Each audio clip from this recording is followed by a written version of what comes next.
Right, what about now? You probably heard me faffing around.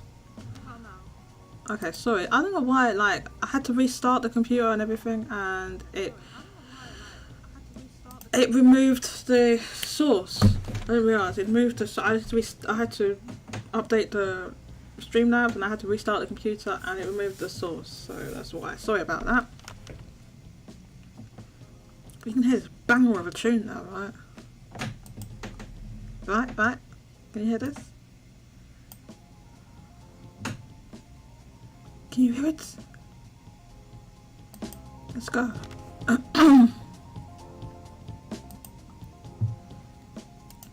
Right. Let's see if anyone comes through. How are you, J2?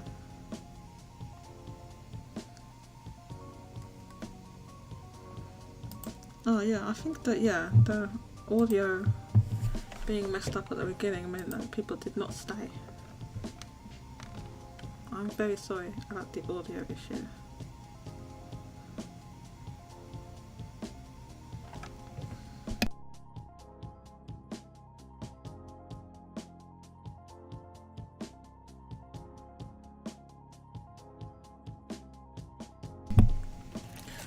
This week, I was not given any music suggestions, so I don't want any complaints, please. No, you want different music, you need to suggest the music. Otherwise, you know what's going to happen. Final Fantasy VII Lo-Fi. That's what's happening.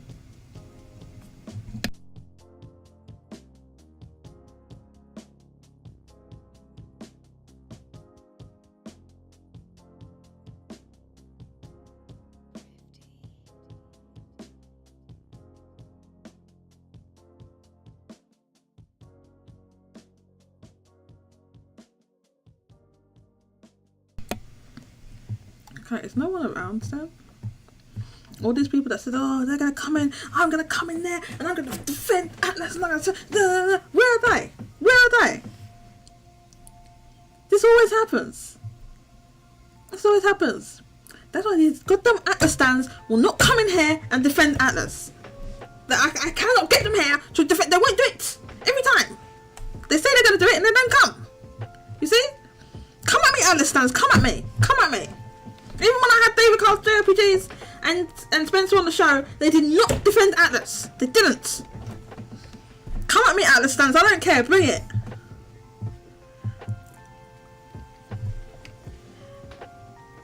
Mario DK says Atlus.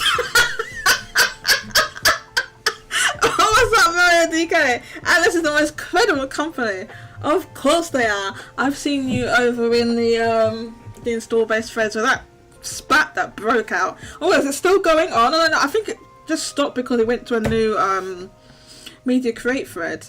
But oh my god, it's just out of nowhere. Just one person mentions the A word. That's it. Everyone kicks off. Man, okay, here's a funny thing though. Do you remember? Not even that long ago, but it stopped. This thing doesn't happen anymore. People used to kick off about Dragon Quest 12, and then it stopped like a year ago. And they used to kick off about Dragon Quest 12 as well, saying, "Oh no, it's gonna be Sony exclusive," and someone was like, "No, that's the chances of that happening is just vanishingly low, unless they want to have the lowest selling Dragon Quest in history. Then they're not going to do that." They being Square Enix, the publisher. But then that stopped. People don't do that anymore. It comes up every now and again, but that whole thing, that discussion just fizzled away. It just gone. Right. Vinnie Mac says, you really don't want us to come on the show and show you what's up. But listen, Vinnie Mac, I've asked you to come in here. You who always plays devil advocate will not come in here and defend Atlus, because I've asked you multiple times to do it. And one time you said you were going to do it and then you didn't. You chickened out. So don't even try it. Meredith says, yeah, that reminds me, I have to write my monthly post about Dragon Quest. Hang on, you write a monthly post about Dragon Quest 12 on the install base, do you? Since when? Link me. But yeah, people that used to kick people off. You remember, like a year ago, people would kick the F off about Dragon Quest 12, and then it stopped. And the thing that stopped it was that they started releasing a bunch of are you taking the mic with that thing? Because are you monthly post about Dragon Quest 12? Okay, you're joking. Because as I say, I don't remember you ever doing that. There's some people that anyway. I'm faffing around. Okay. You never say faffing. You're faffing around. Yeah. So, faffing normally means like you just. Anyway, I can't get into the slang and all that now. But yeah, so that used to get people, and then what stopped it was that Square Enix started releasing a bunch of exclusive Dragon Quest games on Switch, and people are like, oh right, yeah, it wouldn't really make sense if it wasn't on Switch because like there's like 30 million Switches. American I've never heard that before. Faffing to mean joking. I've never heard that before. It's usually means like you're just, it's like procrastinating or something like that in British slang anyway. It's kind of like procrastinating or just like being. Anyway, time to start the show. You know what I'm doing here. Time to start the show. Actually, what do I have on the screen? I don't even know. Oh, we're just kidding. Just kidding. You never use that term? Yeah, you wasn't even telling the truth. Okay. We'll have this. Welcome everybody.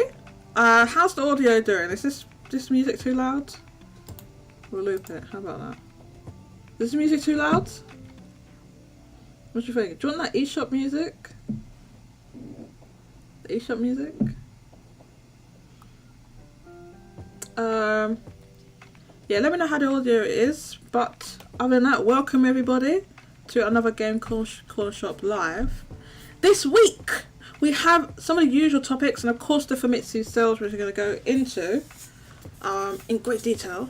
But this week I finally had like just one of those breakthrough moments, and I was on the toilet, you know, like you are. I was on the toilet, and then I figured it. I cracked the code, and I figured out what is up with Atlus. So that's what we're going to talk about on the show today. My crackpot theory, and it's nothing radical or some things that people have said before and stuff like that. But I'm going to put it all together. I'm going to look at a timeline of Atlus from around 2017, 2018 to now, and see what has happened. That's what we're going to do. So we're going to do that a bit later in the show. But we're going to start off the Famitsu sales. I need to sort out like a second screen or something here, because I never know what is going on in any of the chats or anything like that. Let me just make sure I'm not missing anything. Yeah, so I've got that chat. I've got the Discord chat. Also have the YouTube chat. So let's get straight into it with this week's sales. What we've got to click on it. I'll click on it and then we'll get into it. And ignore those motorcycles. I don't know why they are down a residential road. I do not know. It's baffling. Okay. So this week's hardware and software sales, very interesting.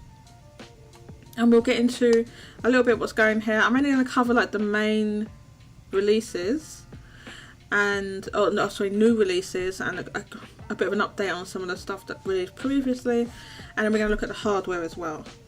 So, but what I'm first going to do is turn down this music. It's loud. Is it loud for you? Wait, hold on. How do I change this thing? I need to get into the Windows 10 settings. Hold up. One second. Windows 10 settings. Okay. Make sure that it's not too loud. So, that's the wrong page. So, we have at number one, we still have Super Mario Bros. Wonder, which released a couple of weeks ago or something? I can't even remember now. A couple of weeks ago, but it's still at the top, even though we have these new releases, and we'll see why that is, or you can see why that is.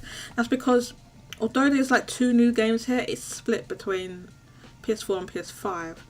So if this had been a single SKU that had sold 120,000, obviously it'd be above, but that's not what happened. I think if they'd gone with a single PS5 SKU and not had, for Like a Dragon Gaiden, if they'd gone for a single PS5 SKU and had not had the PS4 SKU, I think they would have just cut their sales in half. I don't think you would have got those 60,000 people transferred on PS5. I think they just would have cut the sales in half, personally. So it's just as well they had a PS4 version. So yeah. So the first new entry is Like a Dragon Gaiden, The Man Who Erased His Name. But this is a kind of a smaller, a little bit of a budget release. I believe it began life as a DLC, but then the scope grew and they decided to release it as a standalone game. So it's a bit more of a budget release. The price, does this have prices on it? Because I can't see it here. Yeah, so okay, so the price is 5,400 yen, and then a regular priced brand new like RPG or something like that would be looking at 7, 8 or maybe even 9,000 yen. So Final Fantasy 16 was like I think it was almost 10,000 yen actually. It was like maybe 9,800 or something. So things can be that expensive. I'm trying to think of an example here of games that just end up being that expensive. Marvel Spider-Man 2, how much was that one? Because that would have been probably full price. Right, so that, for example, that was 8,164 yen, which is probably like the recommended retail price, I think is what is listed on here. Not necessarily, because obviously different retailers at Amazon, they'll have like offers, but I think this is the recommended retail price normally. So yeah, so 8,000 yen is not uncommon. Therefore, this is more of a budget release. At, was it 5,000 something yen? It's more of a budget release.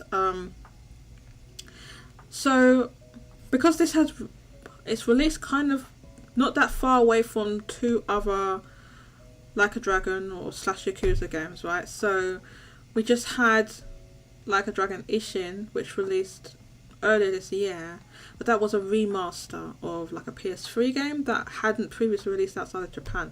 But because it had already released in Japan before, and like remasters and stuff don't sell crazy well in Japan, but because it wasn't exactly a new game, this is basically a brand new game. Gaiden's a brand new game, so I think people were more encouraged to buy it because some people might have already experienced the Ishin. And then we have next year Like a Dragon 8, which I think is in February. So it's kind of sandwiched close between those two releases, but I think that the fact that Ishin was a remaster meant that it didn't affect the sales of this one as much. It's just my idea. So it's a total of 123,000. Now what's interesting is that we got a tweet from Media Create before the Famitsu sales were announced. It was maybe a few hours before, a couple of hours before, something like that. And they don't tweet out very often, and don't tweet out like, I mean, it has happened before, but it doesn't happen very often when they tweet out sales numbers. Why they chose to tweet about Like a Dragon Gaiden in particular over, any other game you can even name, I have no idea, but they did. And they said that the game had sold 180,000, which obviously is significantly more than what we're seeing here in the Famitsu chart. So a lot of people wondering what is going on there, or why it's such a big discrepancy. So one thing, or my idea, is maybe that the Media Crate is the shipment, the total shipment, what that retailers bought, but Famitsu only reports sell-through, right? We know that Famitsu only reports sell-through, because then when we look at it's just known, it's just common knowledge. But yeah, we can see here, this is the sell-through, so the total would be that these are unsold in the bar that I'm showing on the screen. There will be a bar for each game, and you can see roughly an estimate of the stock that has sold and the remaining unsold stock. So hi Red Hood, another Persona gif I see. So in Japan, and I think this differs in other parts of the world, but in Japan, once a retailer buys stock, that stock is they've purchased it, and that's it. They can't. There's no sell back policy, sell back to the publisher or the distributor, which I think they have. They have in the United States and some other countries. So once a retailer has the stock, they're stuck with it. And if there's like, say a game doesn't sell very well, they then have to put big discounts on to get rid of stock. So if you think here that the sell-through, which we can still see the orange bar here, right? So each one of these has an orange bar. Oh, why did you do that? And then they can estimate the sell-through. So if I open it, I'm install base open. Right, one sec. I promise you, I'm prepared. I promise. So we can open up that, but it's going to bounce me to whatever I last looked at. So ignore that. And we're going to go to the first page. And we have here, estimated sell-through is 60 to 80% for both games. So I haven't done the maths on this, but if it's sold between 60 to 80%, has someone else done the maths on this? And then maybe that they were talking about sell-through. That's my theory, because that discrepancy is too big to be just like how do you say, just their estimates are off or something like that. And it could be the truth is somewhere in the middle, right? That's often the case. Nevertheless, we don't know. Those are numbers that we have, so we can only go by obviously what we have. So next after that was, and if I can sit down and do the maths on this or find someone else that's done it, I will come back to Gaiden. But let's move on for now, yeah? We'll maybe circle back to it. Next up for new releases, sorry, I didn't give the goddamn numbers. Anyway, number 1, Super Mario Wonder, that was 65,000. 2, PS5 version of Like a Dragon Gaiden, that was 63,000. 3 is a PS4 version of Like a Dragon Gaiden, that was 60,000, okay? So at number 5, we have the PS5 version of Call of Duty Modern Warfare 3. And the PS4 version of that game is at number 6 with 8,962. The PS5 version has 22,000. Sandwiched in between them is WarioWare Move It with an additional 13,000. So the total for Call of Duty is like 31. It's like 31,000. Modern Warfare 3 is around, which is low. Okay, so when you look at, let's try and find the previous COD entry. Oh, I don't know. Call of Duty. Let's have a look. Let's find Modern Warfare 2, that was the one last year, right? I don't know. Was that truth or not? Was it? Does anyone know? Oh, Mario DK, you've been writing an essay. I didn't even see this. Mario DK says morning and evening. Oh wait, hang on. Mario DK says another sub 1 tie ratio for PS5 despite the pent up demand. I'll go into that because somebody did do the maths on that one. Somebody did the maths. I don't know if you saw it, Mario DK, but I'll talk about that. The second week will be more interesting for Yakuza. Yeah. They seem to be PS leaning. What do you mean PS4 leaning? What are you referring to? Lots of emoji when PS does well from that MC Twitter account. What Twitter? Oh, the Media Crate Twitter account. You think that's it? Doesn't make any sense because there's been other games that have done better than that. Than Like a Dragon Gaiden. There's been PlayStation games that have done better than that game. So that's what I'm saying. Like, why tweet about that game in particular when there's been other games that have performed better? It doesn't make any sense to me. Melody cases, either way, it is best to average the two. Yeah, so maybe it's 150,000 or something like that. That's what I was thinking. But I guess, there's no way of knowing, really. But yeah, you could just put, I think it's probably, the truth is probably in the middle. I don't know why. To me, that is a huge discrepancy. I think the discrepancy is enormous. Is enormous. That's a really big discrepancy. So it's I don't know. I think the discrepancy is too high. Now I think my audio has been just sounding a little bit distorted recently, so I'm going to try and adjust it.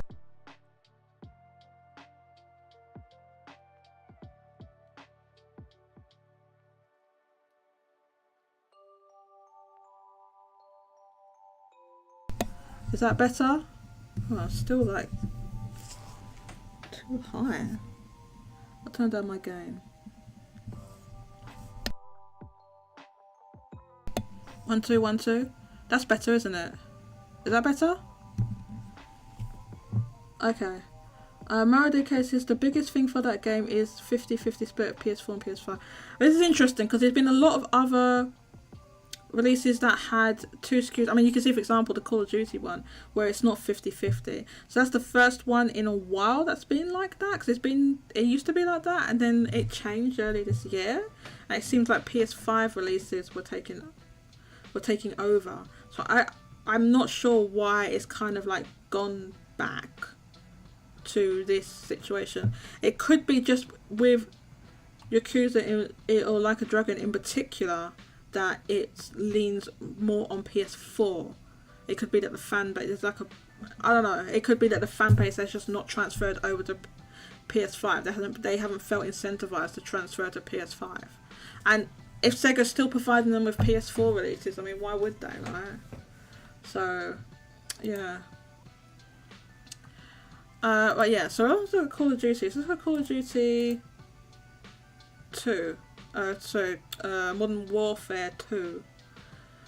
Okay, so Modern Warfare 2 sold around 42,000 first week. So that's a very significant drop. Now someone did work it out, and it's like a 33% drop. Which, oh my god, that's like, I don't know, so just something like mad code. People are like, what? Activision must be pleased there because there's only a 33% drop in Japan. It's like, dude, that's enormous. That's an enormous drop. That's huge. So yes, Call of Duty continues to drop in Japan to this, like, good lord, this level is just what. Look, just a few years ago, right? On PS, look, in 2020 we were getting 84,000 on the PS4 and 5,000 on the PS5. This was in 2020. This was a couple of years ago. That's not digital increase, right? Digital hasn't jumped up that crazy amount so you lose that amount of sales, like 50,000 in sales, because that's more than 100% loss. No, not more than not more than 100%. I don't know how to work up. You know what I mean? It's like if it's 30,000 now and it was 80, 90,000 a year ago.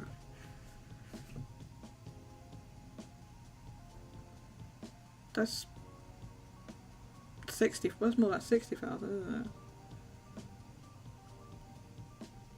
That's a 60,000. That's not 50,000. It's a 60,000, right? So that's huge. That means you've lost more than 50% drop off. That's not like just digital increasing like that dramatically. This is like actual loss of sales. There's actual sales have gone down. Like, I mean, look at what Black Ops Call of Duty Black Ops 4 was able to get in 2018. Dude, this is 2018.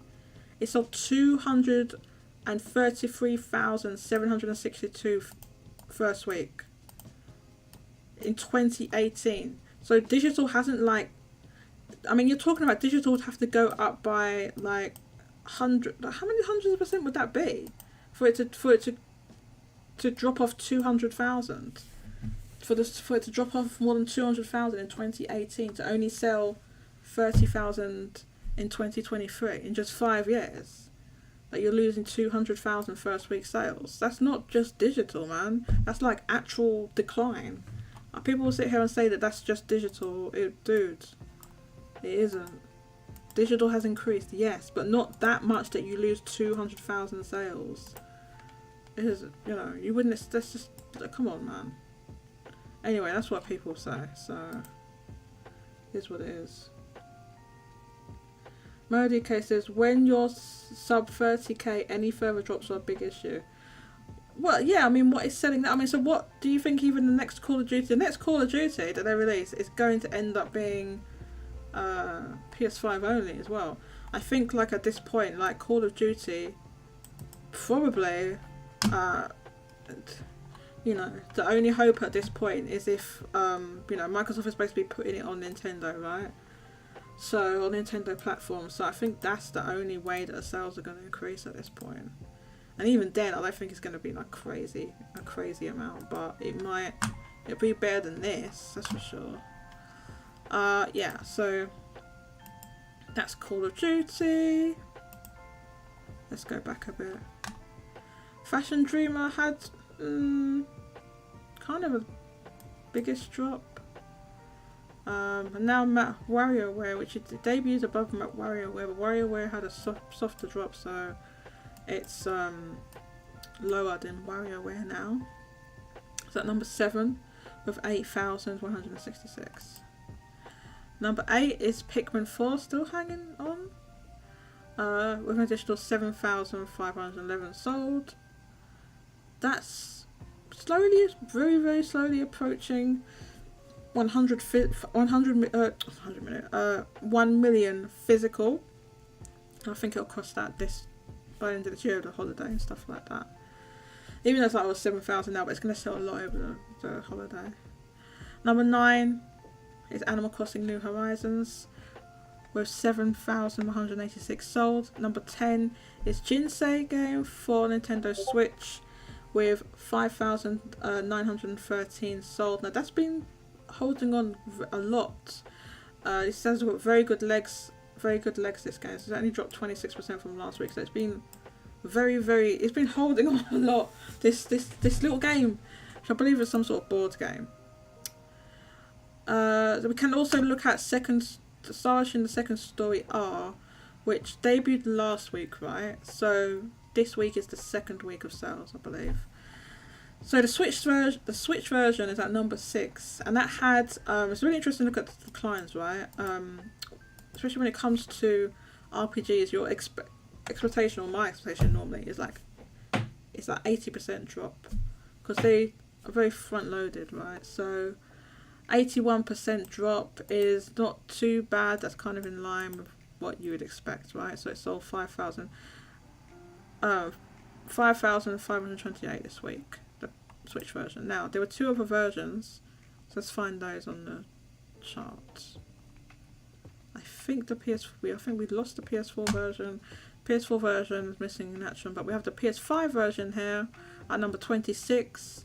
It sold an additional 2,471 with an 83% drop. Again, only slightly above that expected kind of 80%. The PS4 version, I'm pretty sure there was a PS4 version, it's gone. It's dropped out. So, then when it comes to new releases, we have Tales of Arise Beyond the Dawn Edition, which is so it's okay. So I think it's the game's on the disc, and then there's a code for the DLC. Is that right, or is a DLC on the disc? Does anyone know? I heard it was a code on a disc, a code on a piece of paper, just a code, and then the disc of the game. So it didn't sell very well, but I think that's because you know, the original game came out 2 years ago, right?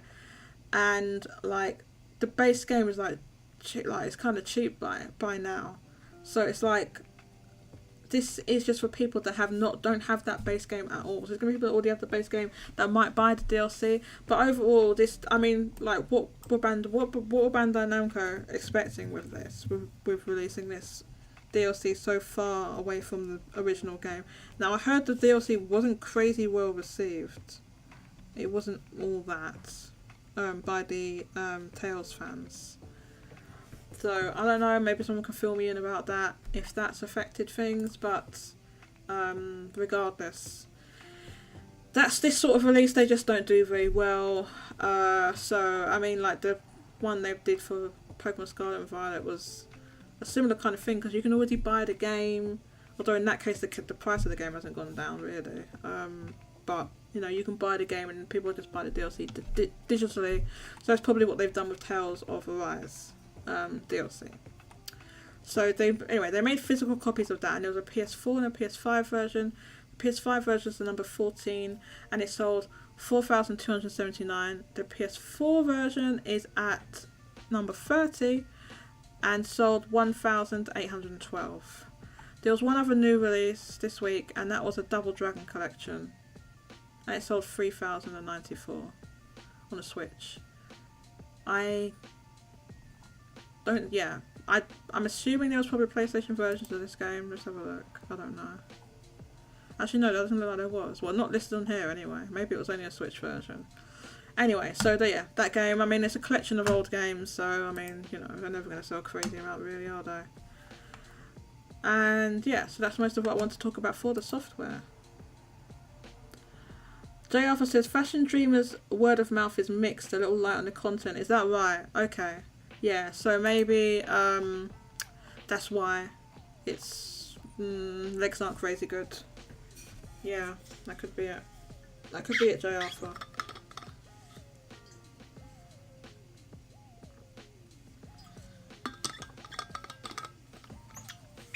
I mean, I imagine Marvelous probably wants that to continue to sell into the holiday.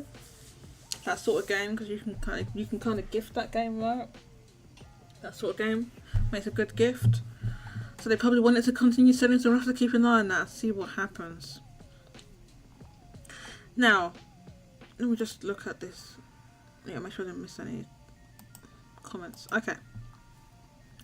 Now let's talk about the hardware. So, the hardware... No, sorry, I was on the wrong phone. So, the hardware, we had the release of the PS5 Slim.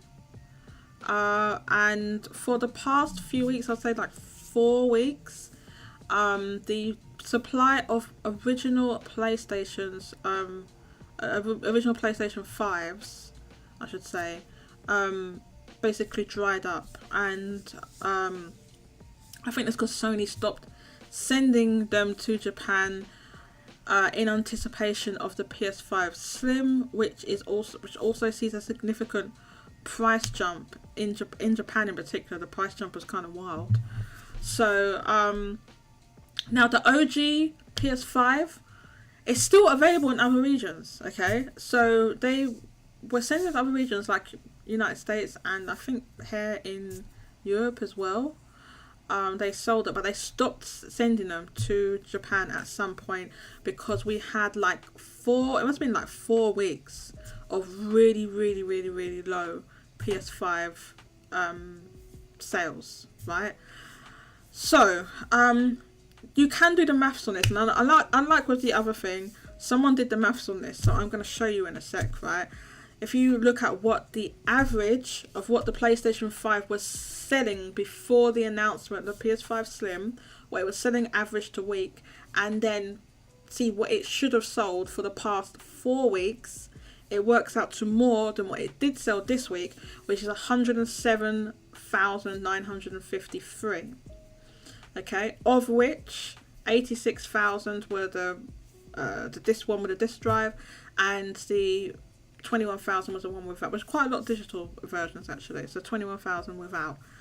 So someone did the maths. I will show you.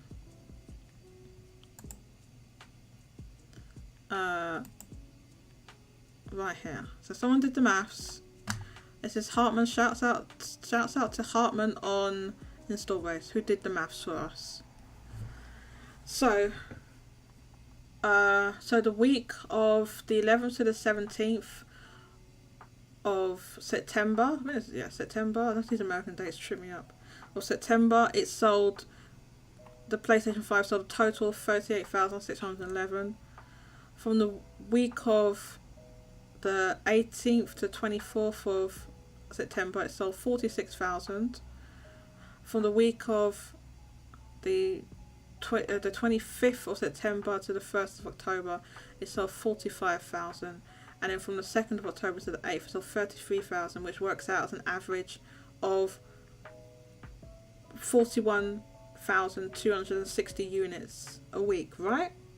The total of that is 165,000 units. So the new model was announced on the these American dates, they're killing me, the 11th of October. Okay, so the new model was announced at 11th of October. The sales for that week, which was from the 9th to the 15th of October, was 19,709. Okay, so that's when it was announced. It's obviously that's already significantly down on the previous weeks. Then the following week, so the 16th to the 22nd, it was 9,844. From the 23rd to 29th, it was 2,933, and then from the 30th to the 30th of October to the 5th of November, it's 1,217. So that's the week just gone, right? The previous week, last week. So that averages out to 8,425 units a week. The total of that was 33,703 units. So if you do the maths, then it's 31,337 less than the potential demand, because if you take the 165,000 that average would have sold before, and then minus the 33,000 that it actually did sell, right? Then it's way less than what it could have sold, because with the reality was 107,000. When on average it would have sold it would have worked out as roughly 165,000. So they've written here, base sales 41,260 units plus lost opportunity 131,307 equals expected sales of 172,597 units. So I guess they've added them together of what it would have been. So they think that the expected sales would have been 172,000, but it wasn't. So 100k plus is good. They've put it's a great sales, but I was hoping for more sales. Yeah, so if you work it out, what it would have sold if it just continued with the OG model, then it's less. Even if you just do that, but they've added the base units plus they're saying the lost opportunity, which is if you take the 30. Were they done? Are they added that, or they've added those together? They've taken 33,000 from 165,000 and then added together. Oh, okay, so the opportunity would, okay, I see now. The opportunity would have been 131,000 plus what he would have sold. So that's why it would have been 172,000. But that's not what ended up happening. So this sales was good, but considering that there was like this pent up demand, it's not quite as well. So it'll be interesting to see what happens going forward actually. So there's two sides. I've seen two different sides of what people think will happen. So because of the price increase, so some people are like theorizing, okay, so Sony's done it to discourage, the exporting that's been going on. Like you can buy, and I think they've been buying them mainly from Amazon, I would imagine, because there's some, not all the Japanese stores deliver internationally, but Amazon's one that does. So it's pretty accessible for most people, right? So that so people think, okay, so they've raised the price to discourage that exporting, because the exporters are not going to make as much as a profit now because of the price increase. So some people like to say, okay, well then the average of PS5 sales, or the baseline if you will go down. And there's some people say it will not be it won't make any difference. It won't go down. The average won't go down per week. So if we're saying it was doing an average of like 40,000 before, is it going to go above or below that? So next week there still might be I think you'll still see a little bit of this increased sales next week. So yeah, maybe next week is like 50 or 60,000. I'm not sure about what it could potentially be after that. We'll have to wait and see. So that's the PS5 sales. Now Switch has seen a significant drop off from last week. So this week it sold total 65,783, but last week it was 93,252. Now what released last week? Why was that high? What was it? Was that just the increase from Super Mario Bros. Wonder? Or was that the leftover from Super Mario Bros. Wonder? I don't know, but anyway, it's dropped off a lot since last week. Even though it's dropped off a lot, it's still high considering the age of the system. When you look at comparable systems like the 3DS, the DS, they had like started dropping off by now more.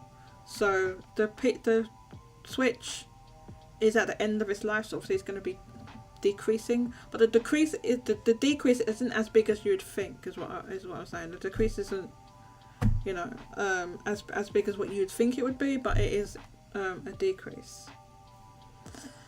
So, and then the Xbox Series sold 2,578.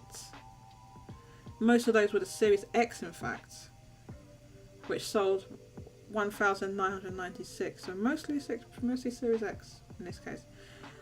Quite often it's the other way around, where it's mostly Series S, but I don't know, maybe they sent more Series X this week.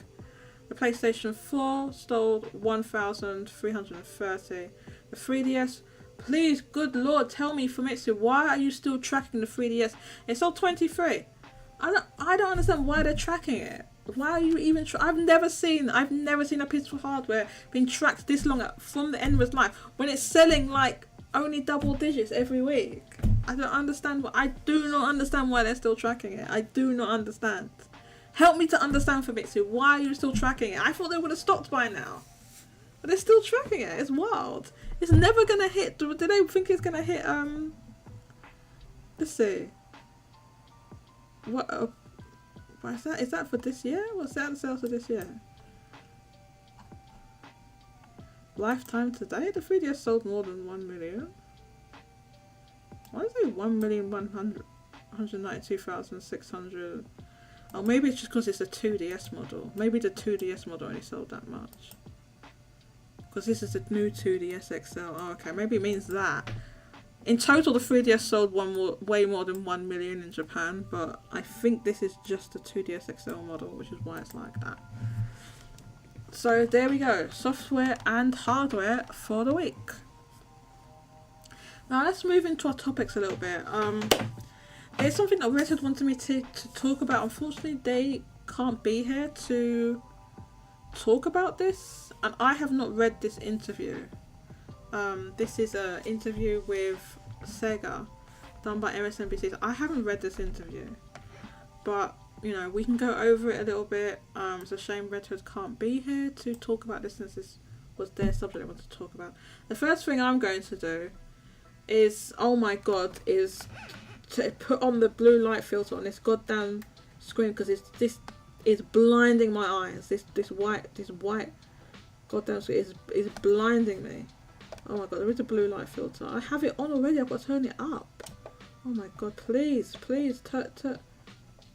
what the hell? Why is this so bright? I can't. Help! No, hang on. I'll turn it up to level 4. There we go. Oh my god. It's literally hurting my eyes. It's that bright. So anyway, I've put on the blue light filter, so it's not as bad. I don't know why this. I don't know if this site has a dark mode. Doesn't seem to. But yeah, it's kind of it's really crazy bright. So this is a interview with CNBC, where they interviewed who did they interview at Sega? Okay, so I think they interviewed the chief operating officer, Suji Utsumi. So that seems to be who they interviewed. So yeah, we're gonna look at that a little bit, and then I will give my thoughts. Red Hood, you're not here, so is what it is. So Sega says Sonic the Hedgehog helped revive 63-year-old Sega. The firm wants to repeat with its other classics. Key points. Let me see if I can join. Okay, let me know if you can join Red Hood. Key points. Sega Chief Operating Officer Suji Utsumi said that the company is thinking of bringing more of its lucrative intellectual property to other platforms. That includes movies, mobile, and the gaming platform Roblox, Utsumi told CNBC. Sega is looking to capitalise on the success of its hit movies Sonic the Hedgehog and Sonic the Hedgehog 2. Oh, okay, good. Red Hood is able to join us. He's in the waiting room, so let's bring in Red Hood. Red Hood, welcome. Well, can you hear me? I can now. Yes. How are you doing, Red Hood? Good, how are you? I'm okay, thank you. So I've begun talking about your topic of choice this week, which is this Sega interview. Now, I haven't read this whole interview. I hadn't read it prior, so I don't know exactly what it says. So I was going over it now. Yeah, I kind of skimmed through it when I found it. Well, let's read it together. After Sega's blockbuster adaptation of its classic Sonic the Hedgehog gaming franchise on the big screen, the company suggested it wanted to replicate that success with other hit video games in its arsenal. And this is not the first time they said this. I will demonstrate in a second. They said this in 2022, right? They said the same thing. Speaking with CNBC at the Web Summit Tech Conference in Lisbon, Portugal, Tuesday, Sega Chief Operating Officer Suji Utsumi said that the company is thinking more of bringing more of its lucrative intellectual property to other platforms, including movies, the game, and the gaming platform Roblox. Sonic is reviving, Utsumi. I'm Yeah. because Sonic Superstars just came out. That's why that's why I'm laughing. I'm sorry. Sonic Superstars just came out and that bombed. But anyway, Sonic is reviving. Utsumi told CNBC's Arjun Karpal, alluding to the success of the Sonic the Hedgehog adaptations in the box office. Sonic the Hedgehog grossed $306.8 million in the box office, becoming a blockbuster win for the franchise, even after the initial angry fan reactions from the poor rendition of the iconic character the first time Sega revealed it to the world. Well, it was Paramount that revealed it. It was Paramount that designed it and everything, and it wasn't Sega didn't have any input on that design, so it wasn't Sega that revealed it. I don't know why I said that. It was Paramount who made the movie. I don't know why I said that. It's weird. And they completely changed the design in response to that fan backlash. Okay, so it wasn't Sega in Pharma, they just licensed the game. They was not involved. It wasn't like a Mario movie situation. They was not involved with it. Sonic the Hedgehog 2 did even better, banking $405.4 million at the box office. Now set. Mm-hmm. But just like last year. You're breaking up really badly, Red Hood. Let me continue reading the article. Now Sega is looking to translate that success into other game adaptations. That might not just mean movies, Utsumi cautioned, adding that the company is looking at other ways to bring its IPs to more customers. That could include bringing a Sonic experience to Roblox, the gaming platform.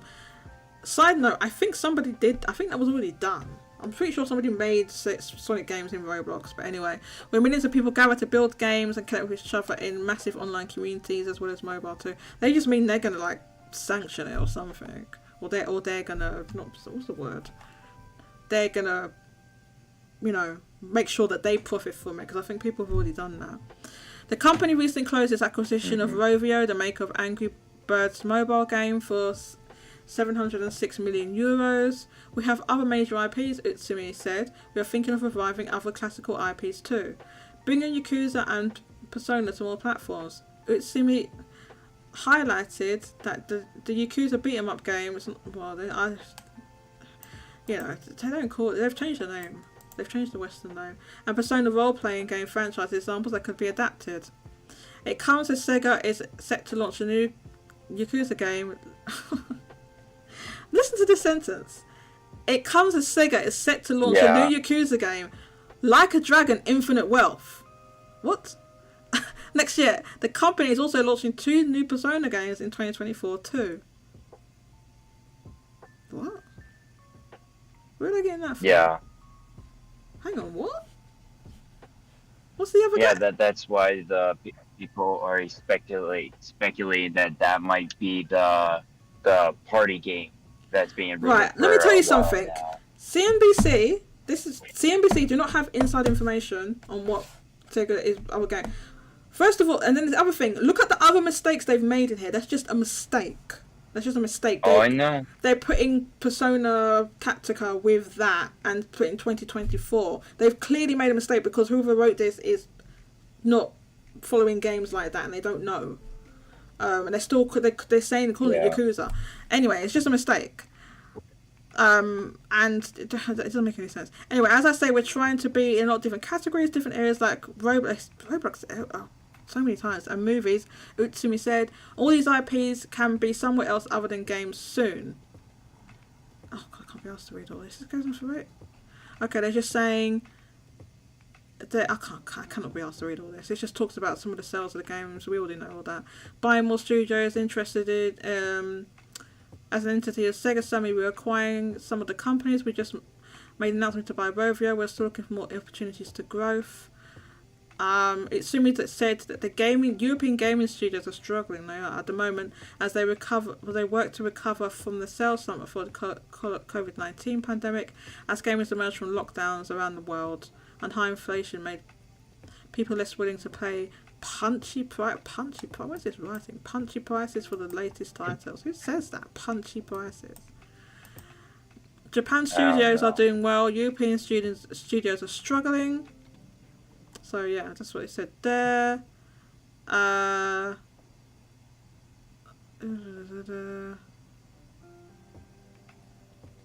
it says Sony, Sega's main Japanese gaming rival. What? Sega is I'm trying not to swear. Sega isn't the first company that's looked to replicate the success of blockbuster entertainment. What? The F is this sentence? Hey. Hang on. I need to dissect this. This is insanity. This sentence is insane. Sega isn't the first company that's looked to replicate the success of blockbuster entertainment franchises in other forms of media. Sony, Sega's main Japanese gaming rival, first of all, what the F with that one, made a big splash with its Spider-Man movie franchise. What? And the company adapted into several top video games. Sony doesn't own Spider-Man! There's a license. What are they talking about? What? Made this with Sony owns the rights to make the Spider-Man movie. They don't own the IP. They own the rights. Sony, the overall company, owns the rights to the Spider-Man movies, right? But they didn't. It's not their IP to then now we're making. Yeah.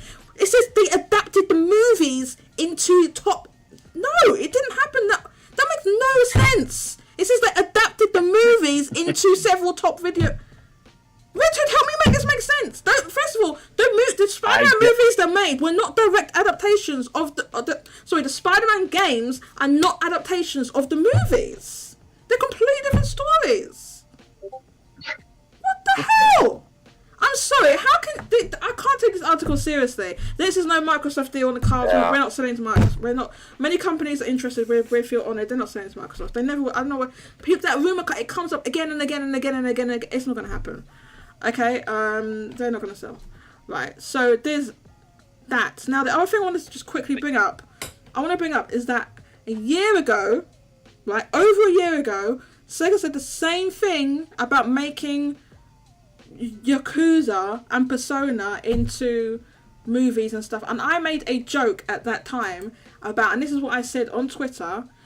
I said, and this is from an IGN article from June 30th, 2022. It says Sega is looking to adapt Atlus games for live-action TV and movies, including Persona. So when they say Atlus games including Persona, they just they're not going to make they're not making live-action SMC, right? They're not going to do. There's nothing else they're going to make. It's just going to be Persona. And I made a joke saying, please do not make a whitewashed live-action Netflix Persona adaptation, please. Right? They will do it. Because I feel like that's exactly the sort of thing to do. And that's it.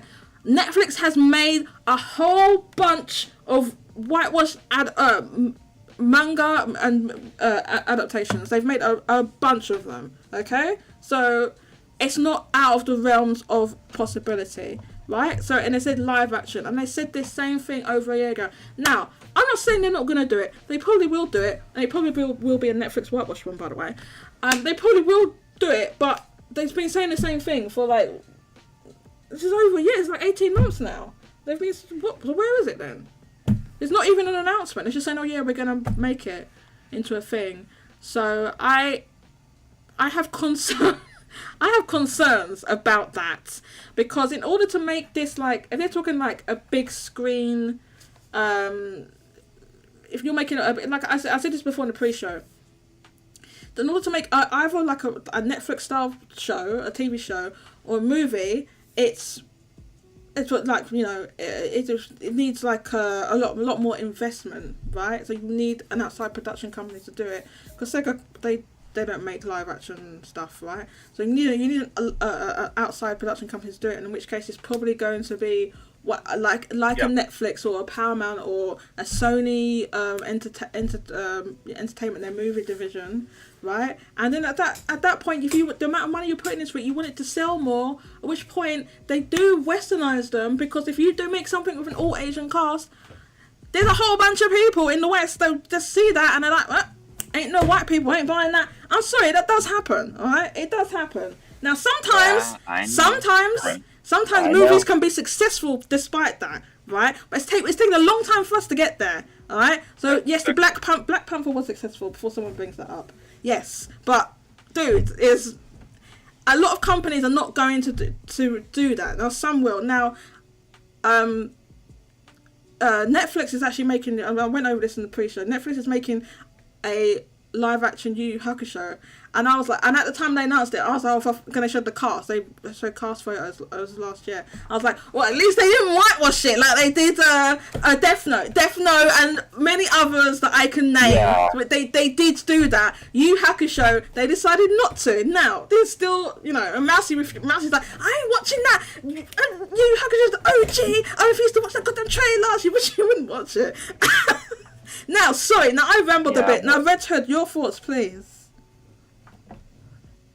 Well, I was going to say one after Death Note and Cowboy Bebop, and after the success of One Piece, for the most part, they're probably like, yeah, let's maybe please the fans before we potentially screw up.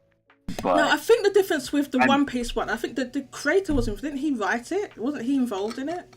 The creator of One Piece? Yeah, Oda was there in the project. Right, so I think that's what made the difference. Yeah, no, I guarantee if it weren't for him, I think the One Piece would be a total disaster, and it probably wouldn't get a second season.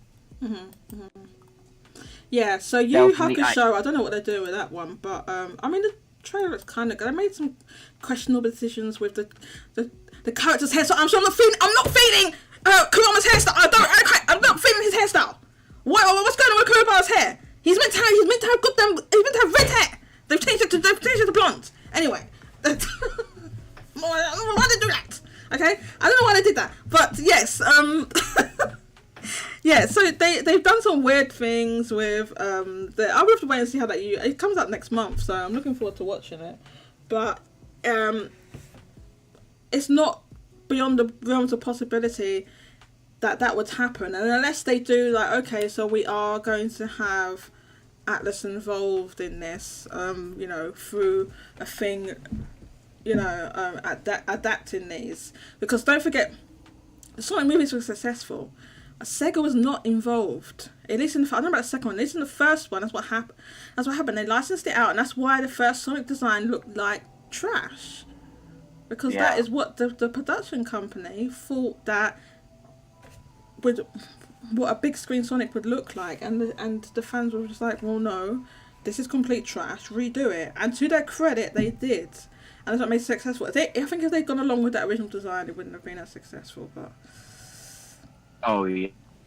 yeah. So but I think the ideas of the like a dragon movies, Persona movies can work. The only thing I can definitely see live action will work like a dragon, like the first movie did, like back in 2007. Persona. You're cutting out. You're cutting out. Do live action since they kind of did something like that. I mean, they've done a whole bunch of live stage shows for sort of Persona in Japan. So they've done it already, but not filmed. Not. I mean, I think they filmed them, but they were still stage shows. They weren't TV shows. You're breaking up. Kike. Yeah, you sound like a robot. You're breaking. Are you like on your mobile or like down a well or something? Well, I'm going. Well, maybe we'll hear what Redhead's doing one day, but that day is not today, because I cannot hear what he's saying. Kike says, "Free from work, One Piece talk." Well, sort of talk. Not really. It's just a sort of side note to what we're talking about. We're just talking about Netflix adaptations and the fact that the creator of One Piece was involved with the Netflix live action One Piece show, whereas the other ones they had made, I don't think the people were involved in that. So we're like, okay, so if not necessarily Netflix, but let's say they make live action Persona, and this is the problem with it, right? So I said, like, if you want to make, they want a big, they probably want a big screen thing like the Sonic movies, right? And in that case, you need to get a big production company to involved, and to get a big production company to involve to make one that's like entirely set in Japan with a Japanese cast. I don't know if that's gonna happen, or maybe they would just do. I don't think they would want to do just one that's just a Japanese production company. It's just in Japan. I think they want us to be worldwide, which is why I said Netflix, because Netflix does make shows and things in different regions. They make regional shows and stuff. Oh, Red Hood, not Red Hood, Vinnie Mac's here. Vinnie Mac. I'm gonna say it sometime. You had better be coming in here to defend Atlus. I really hope. I have asked for months at this point. I've asked for these goddamn Atlus stands to come in here and defend Atlus, and they refuse to do it. And Vinnie Mac, and you said multiple times you're coming in to defend Atlus, and you didn't do it. So I really hope that's why you're here. Yeah. Let's bring in Vinnie Mac. Can you hear me? I can now, but you're kind of like you're breaking up. Did you say you're en route somewhere? Is that why? Yeah, something like that. Yeah. Okay. Hi, can you hear me? Yes, I can hear you. Your audio isn't great either. I can hear you. Oh, stop it, Kike. Stop it. That's what they do. When they did ruined Yokai Watch. Kike says they can make a new story in the US where personas exist. They could do that. I don't think that would. Well, I don't know what they would do. Like I said, I feel like it would have to be like a Netflix situation where you can see they're making Yu Hakusho, but they are making that in with Japanese cast. They could have easily whitewashed that one, because we see what's happened with Death Note et al, and they didn't do it. So I know. They could have done it, but they didn't. So we're waiting to see if that's any good. I don't know if the creator of Yu Hakusho is even involved in that or whatever's going on. I have no idea.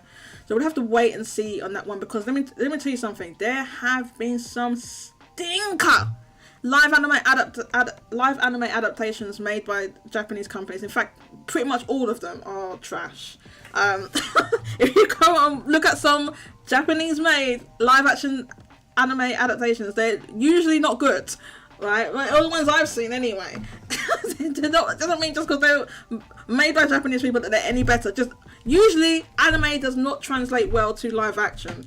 Usually because there are things they will do and it looks weird, right? Like when we're looking at the Yu Yu Hakusho trailer, there's a character called Koema who has a dummy with what you call a pacifier in the US in his mouth at all times, and they have to have the actor with that. Now it is true to the character, but it looks weird. Okay, so but they did it. And he's supposed to look like a baby most of the time, which they didn't do that. Well, I don't think they're doing that. But yeah, let's see what Vinnie Mac has to say. Are you here, Vinnie Mac? Are you going to defend Atlus? You going to hear me? You're breaking up a tiny bit. Yeah. Oh, what? Am I clear now? There's like feedback. Do you have the audio of... I can hear myself. Do you have the stream on? One moment, let me try again. Yeah, there's some odd... I can hear myself back. So maybe you have the... If you have the stream on, please mute the stream, Vinnie Mac. Because it sounds like there's a delay as well as... so maybe you're looking at the YouTube stream. So just mute that for now and just listen through the call.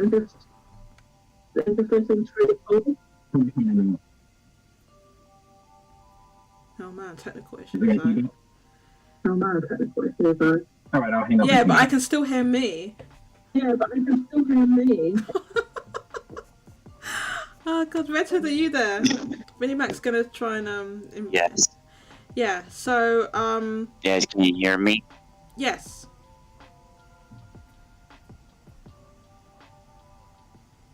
Personally, if they do either a live action or animated stuff for Persona, it should just be an original story. Because if they try to adapt any of the games, it will be a disaster. I don't know. I just don't trust Netflix. I felt like they're gonna take things the wrong direction. It won't necessarily be Netflix. I've said Netflix. It doesn't mean it's going to be Netflix. Now I think they're going to be live action because they've specified live action, and they've already made anime adaptations of like multiple Persona games. So I think they've already made them. They're not going to go back to them. I suspect that they will not do an original story for Persona live action. I suspect it would be an adaptation of Persona 5. I think that's the one they would go for, since that's the most popular one. That's my suspicions. And yeah, they have specified live action, and I think they want live action, and I think they want it to reach a worldwide audience, which usually means whitewashing, but we'll see. Vinnie Mac is back. Oh, maybe he's still having issues. Nah, they will. Maybe. Vinnie Mac, can you try your audio now? If you have live action, I Netflix or not, I have a bad feeling it's going to be a disaster. There are ways it can be made without it being a disaster. So, you know, they can try and be faithful to the source material. They can have the original creators of the games involved. That would be one. Have Atlus involved, have staff involved with the production. If they just hand over a license, and that is what they did with Sonic, by the way. That's what they did. That's why it ended up with that situation with the first game. The second game, I don't know if there was more involved, but that's what happened with the first game. Movie. So if they do that same thing and they just like hand over a license to another company to then make it, it could be that situation. But then maybe they won't do exactly that.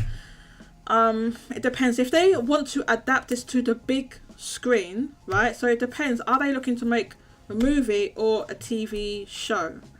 Now in this article here, it says TV from the 2022. It says TV and movies, and this time around in this article, did they say movies? Did they say movies and TV shows, or did they just say movies? It says more platforms, including movies, And Roblox and movies is what it says. It says Roblox and movies. It could be both, or could just be movies. They've said movies, and given that the Sonic movie was successful, it's probably going to be movies. So, and you know, like we said, they did make a Yakuza movie years ago. Let's see, a Persona movie. You know, there's only one way. If you make a Persona movie, right, with a Japanese cast where the audio, they're speaking in Japanese and therefore it has to be subtitled, you know, that's not going to be like, subtitled movies are a hard sell in the West, right? So that is why I think that's not what they're gonna do. I mean, they're not gonna do that. I don't think they're gonna make a movie. I don't think they're gonna make a movie with a Japanese cast where they're speaking in Japanese. Because it's a hard sell. You can get away with it for a TV show like that Yu Yu Hakusho show. I think you can kind of get away with it for that because it's a show on a streaming service, right? But when it comes to a movie at the cinema, I think it's a little bit of harder sell than that subtitles movies. So therefore, you've got to have the actors speaking English in order to appeal in the West. If you to more so, you've got to have them speaking English. So there's one or two ways you can do that. Either we go the whitewash route and it's set not in Japan but in the States or somewhere else, right? Or you do the other thing, which I don't like it when they do this thing either. That's when you get a bunch of Asian American actors that obviously speak English, but then film it in Japan or something like that. They can do that. Now there's been movies where that has happened. I've seen movies like that, and they make them speak in accents. Well, they make them speak with accents. So why? Hello? How would that be a bad decision? Is that Vinnie Mac? How would that be a bad decision? Yeah, am I coming in? Can everything? Yeah, you're breaking up a little bit. So, I said basically, if you've heard what I said, Vinnie Mac, I said if they're making a movie to appeal to a worldwide audience, a Western audience, then you kind of need the actors to be speaking English, not like not like they're speaking another language and then you dub it over with English, because that's not great. It's not ideal. The problem with subtitled movies is that usually they're not blockbuster hits abroad. Some can be, it's possible, but it's just not usually the case. So I said then you've got one or two options. Either they make what I'm calling a whitewashed version, where it's just set in another country, it's not in Japan, it's set somewhere else, and there was different actors of different races speaking English. Or you do the thing when you get a bunch of Asian actors who are English speaking Asian actors, so like Asian Americans and so on, and you have them, but you set it in Japan and you have them speaking with Asian accents, and there's been movies like that before. And that option is not necessarily great either. In my opinion, I just think it's I don't know, it's a little bit weird. But there has been movies where they've done that. So you're saying, is it bad? It's not bad per se. But I think that's one of the two options they could go for a, like, in the case of a big screen movie. If it's a TV show, it's a little bit different matter. I feel like you get a little bit more leeway if it's a TV show. Yeah, I believe when it comes down to certain movies, and you're right in terms of how Persona can go, but in terms of location, as long as the location serves the narrative, it makes sense. For example, if we go with Black Panther, it's hard to whitewash that type of movie because Black Panther, Africa, all that makes sense with the narrative. If you're going to do a Yakuza movie, the location of Japan makes sense because we don't have any Yakuzas in the West. You can make your own gang movie, but now you're making a different type of movie. With a movie, TV show like Persona, you can film that anywhere because the theme of Persona, you can go with 2, 3, 4, 5, since that's what most people are going to be concerned with. It's usually more about the interpersonal relationship. You can film that anywhere. There's nothing uniquely Japanese about having Persona in Japan that makes the movie better. So, It's just long well, as it's on a those hypothetical. themes, It's a hypothetical movie, so we can't necessarily know it'll be better and enough it's still because gonna be a silly movie anyway. you're breaking up a little bit. Sorry, Vinnie Mac, if I'm It's talking still gonna over be a you. silly It's because you're movie breaking anyway, up, and I don't know when you're finishing talking. I don't know what's going on. So you're breaking up. Like I'm hearing you talk, and then it'll just cut out, and then I thought you finished talking. So yeah, it's a little bit of technical issues. Sometimes Discord is like this, or it might be. Right, I think Vinnie Mac's going to disconnect for a second. So yeah, Vinnie Mac is right in some ways that the core story isn't necessarily like you could set, like I said, the themes and the relationships and stuff. It's like it translates universally, which is why you can get media that's written in a different language be popular worldwide, even though it's set in one particular place. That is true. That is true. So I'll agree with that, Vinnie Mac. I think though, if you then start like changing stuff like that, I'm then wondering who you're appealing to with let me try and bring Vinnie Mac back in. I'm kind of wondering like who, obviously you at that point, who's the target audience then, and I think then if you change things like that, there's going to be like existing Persona fans of the games who probably not going to, you know, and inevitably there's going to be people who don't like it and stuff like that. And it's just, honestly, that sound like what you just, it sounds cringe. Honestly, it does sound cringe. Like, okay, it doesn't matter where it's set, so let's just, it's not set in Japan, and you got to do things like you have to change. You can't give them all Japanese names when they're all in the States. That's weird. So then you got to change all the names and stuff like that. So yeah, you can do that. I think when they started making the Persona games, the translations, and when they made it more faithful, when they stopped, because they did with the first Persona game, they made a Western version of that, and they did change the races of the characters and change their names and stuff like that. So they tried to do that, but they moved on from that, and now they just keep the names that they already have, and they don't change the races and stuff like that now with the new, the recent Persona games. So I think people like that it's like unaltered like that, and I think like honestly it's going to be kind of this. Vinnie Mac, you're saying, oh well, they can do that. Like, yes, they can do that, and the story, it's not like you're saying, it's not there's themes in that are universal. That is just Japanese, but it's set in Japan, and it's going to be, it would be cringe and weird in my opinion. That's just my opinion though. Yeah, so let's see how Vinnie Mac's audio sounds now. So if Persona 6 was filmed in England, is that a bad decision on Atlus's part? Persona 6? No, we're not talking about Persona 6. We're talking but, about the... But we're just Why are talking you about changing the subject? We're talking... No, this isn't about the games. This is about adaptations into TV shows and movies. It's not about the game. Did you... But they're not going to take an existing story and add up that. They're going to take an original Persona story and just create an original Vinnie story. Mac, well, you're making an assumption there. We don't know that. We've no idea. They just said adapting Persona to movies and TV shows. So we don't know. Could they make an completely original story and just set it somewhere else? Sure.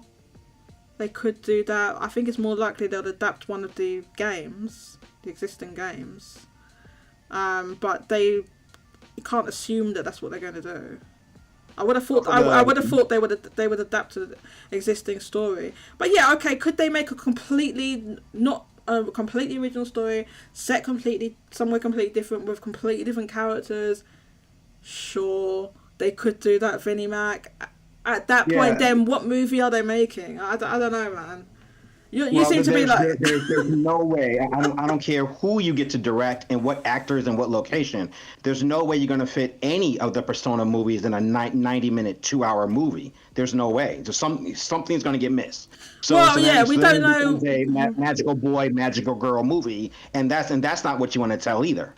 Yeah. So as Kike, you're right about that. As Kike points out, Persona 3 needed 4 movies, and of course the other ones that were adapted, Persona 3 and 4 were anime series.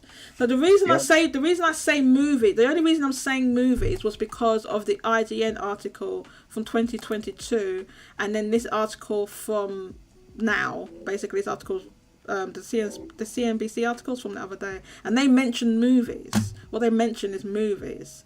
Now I agree with you. They can't. They wouldn't be able to fit it in there. But that's just. I'm just telling you what they've said. It could be a TV show, which is why before I mentioned like a possible like. Wouldn't necessarily be Netflix, but I'm just giving an example, right? So it could be a TV. I think a TV show would work better. But they have said movies. They said movies. So I don't know how you adapt that into a 90-minute movie. I don't know. It might be that they can't do it. Sorry? So you know the answer more than I do, and it may be Red Hood if you know as well. Well done. I do know that they made the Persona stage plays. Yeah, they made the Persona stage plays. Girl, magical boy plays, or are they kind of like telling a full-blown story? I believe they tell the full story, and they had to make multiple stage plays of it. They couldn't do it all in one play. There's multiple of them. Now, I have never seen them because they're in Japan in Japanese. Obviously, I've never seen these stage plays, but there's little clips of them, and it pretty much looks like they're telling the story from the game. I don't know, but they had to make multiple of their stage plays. There wasn't just one. I think they did it in parts. Yeah. Are you still there, pretty much?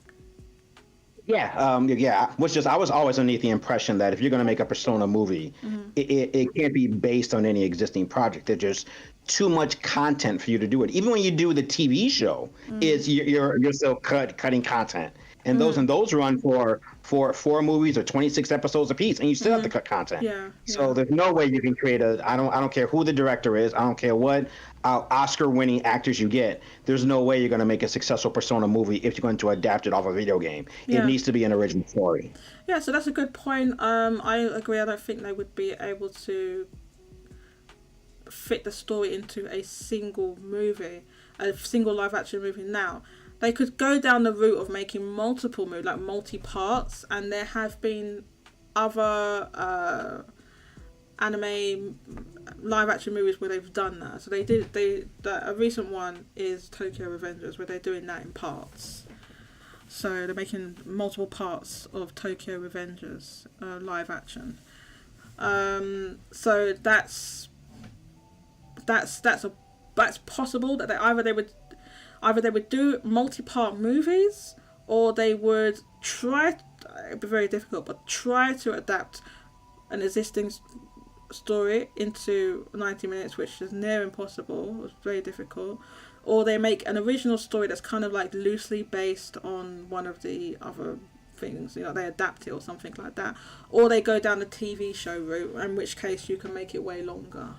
You can tell a longer story in TV shows, multiple episodes. Right.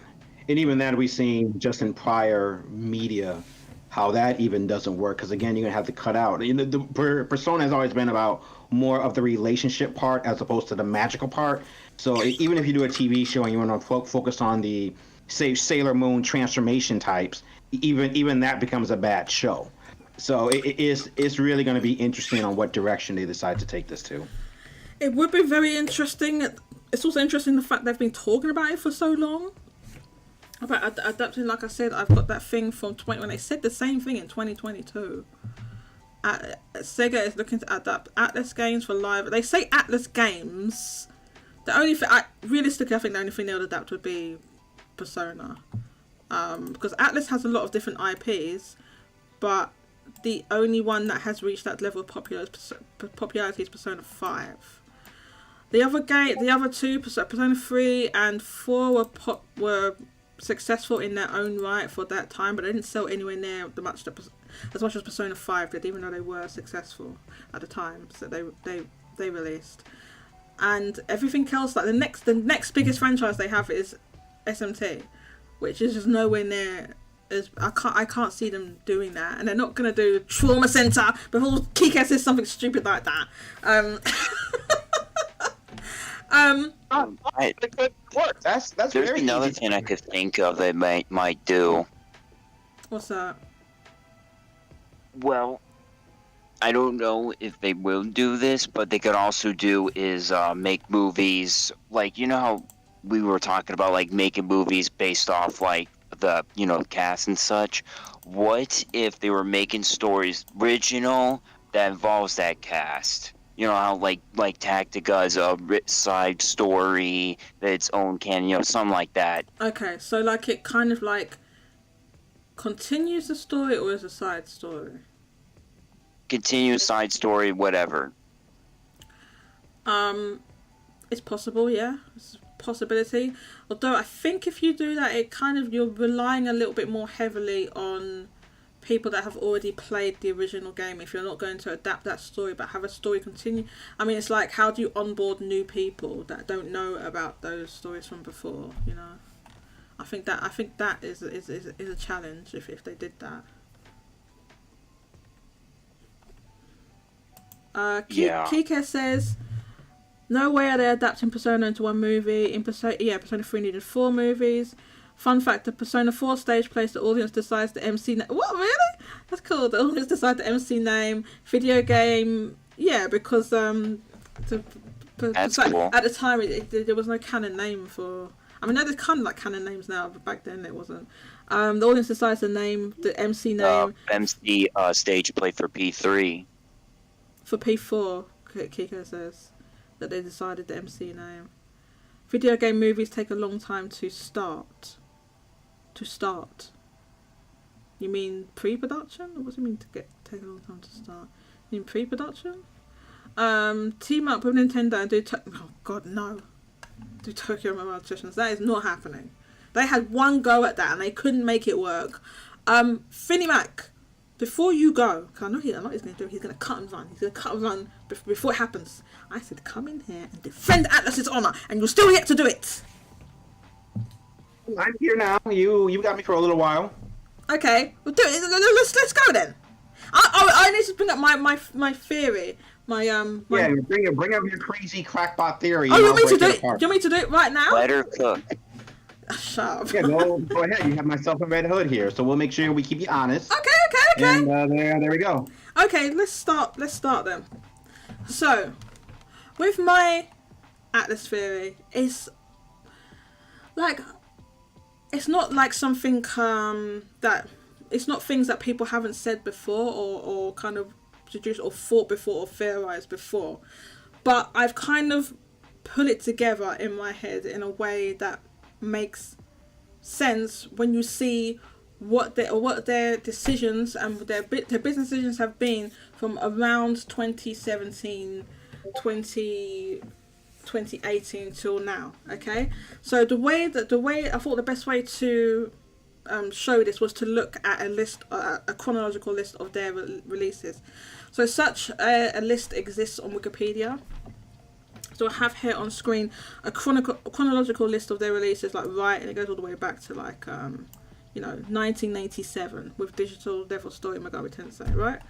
So let's come forward to the present day. They have a lot of releases. They get more sparse as it goes forward, but let's talk about it.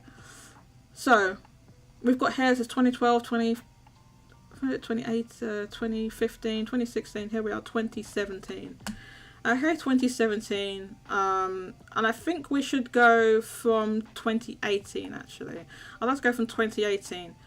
The reason I like to go from 2018 is because there are some Persona spin-offs that released in 2018, which means if they released in 2018, then they would have had to have, it takes multiple years to make video games, right? So that means they would have been in production and in the conception stage, years prior, right? So I feel like the decision making that influenced releasing those games predates because of when they planned them, predates with what they're doing now. So we had obviously Persona 5 originally released in Japan in 2016, so that's September 2016. The next 4 Persona games, we had Persona 3 Dancing in Moonlight and Persona 5 Dancing in Starlight. They both released in May 2018. Now I think prior to that there was a Persona 4. When did that Persona 4 Dancing game came out? Okay, that was in 2015, and they re-released it again in 2018 alongside these new ones.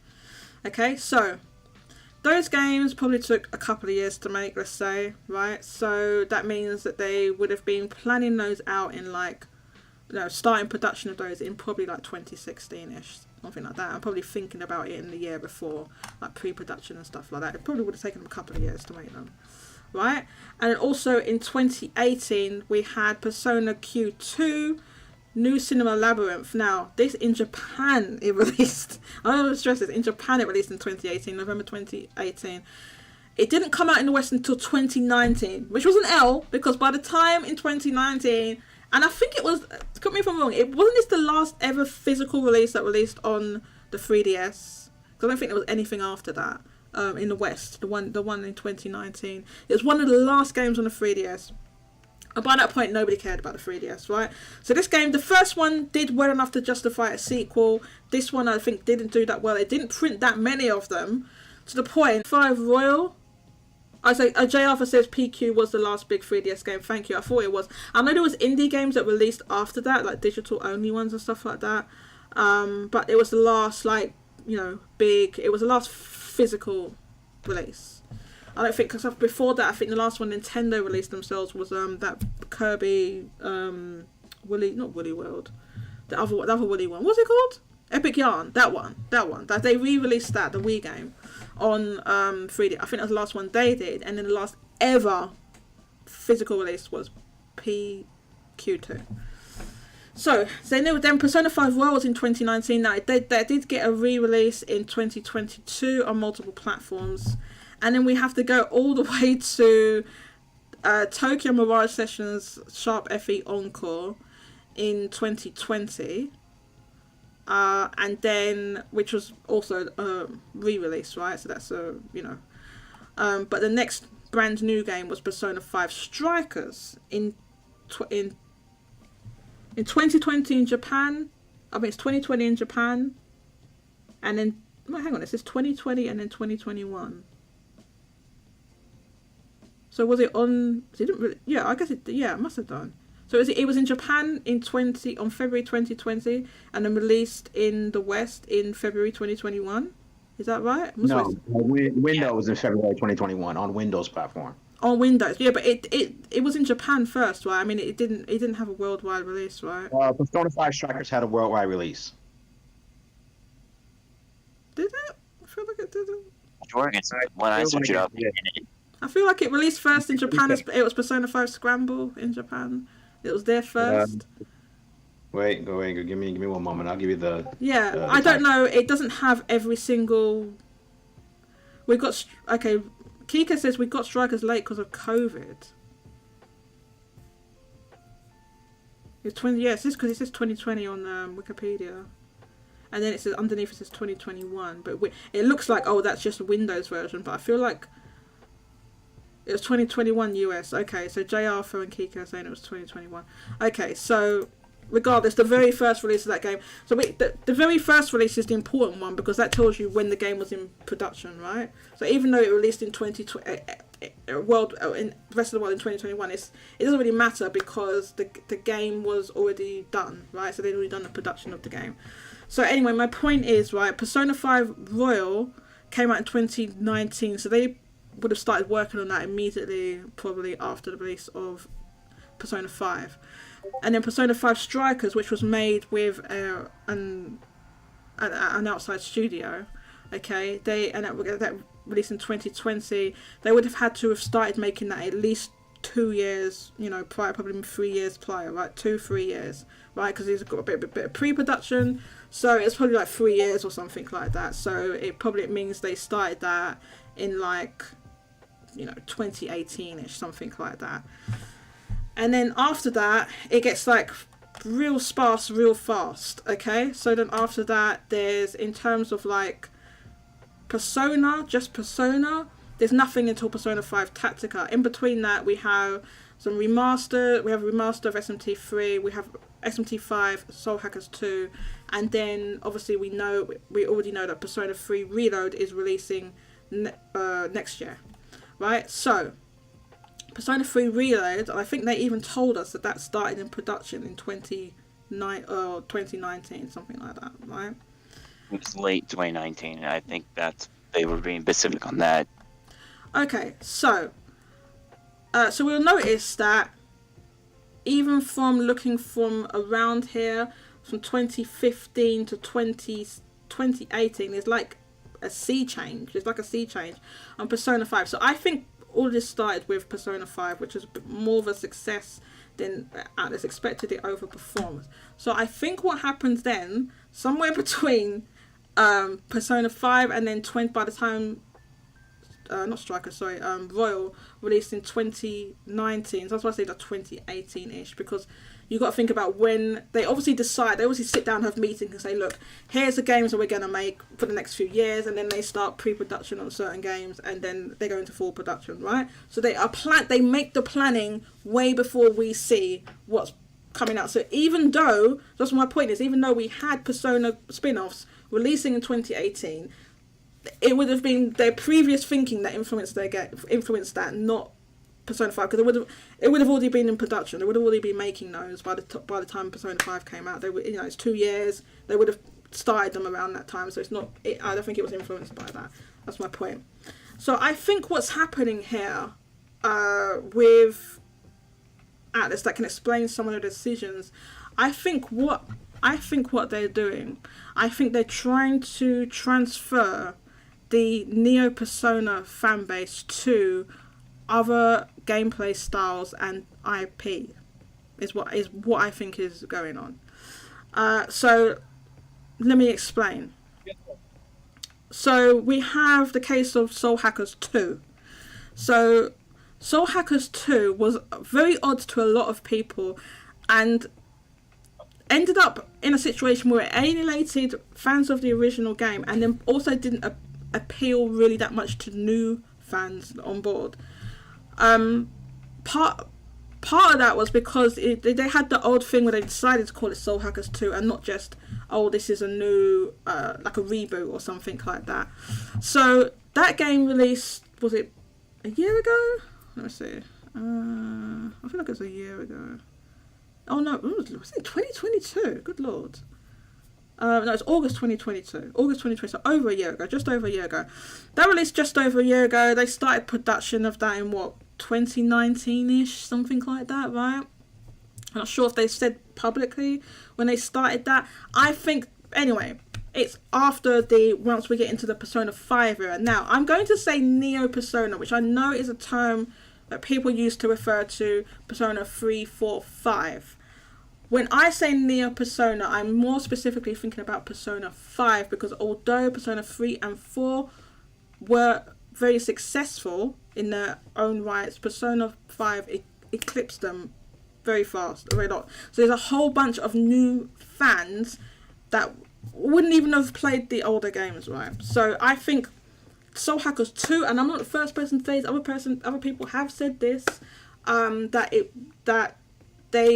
I feel like they wanted to more personify it a bit and try to appeal to that Neo Persona fan base. So I think that when they started production of that, that's what they had in mind. There's some things in there where it kind of feels like they were trying to do that, but it's kind of like, even like, they didn't go all the way, and it's kind of like a half step where it ends up appealing to no one really, right? So I think with that, when they started production of that game, they were, I mean Atlus, were looking at the Japanese market as it was then in like 2018-ish when they started planning this out. And that was, I know Atlus first and foremost were making games for the Japanese market, so this is why I'm saying that, okay? And I think like in 2018-ish, you still had a situation where PlayStation still had 40% of the market in Japan, up to PlayStation 4. And the remaining was like 3DS and, I think Wii U was already dead and and the Switch was coming up, right? So I think that with Soul Hackers 2, they planned that as, or they developed it for PlayStation 4. I think that's what they're doing. I think there never was going to be like Xbox versions. Not even sure if there was going to be PC versions.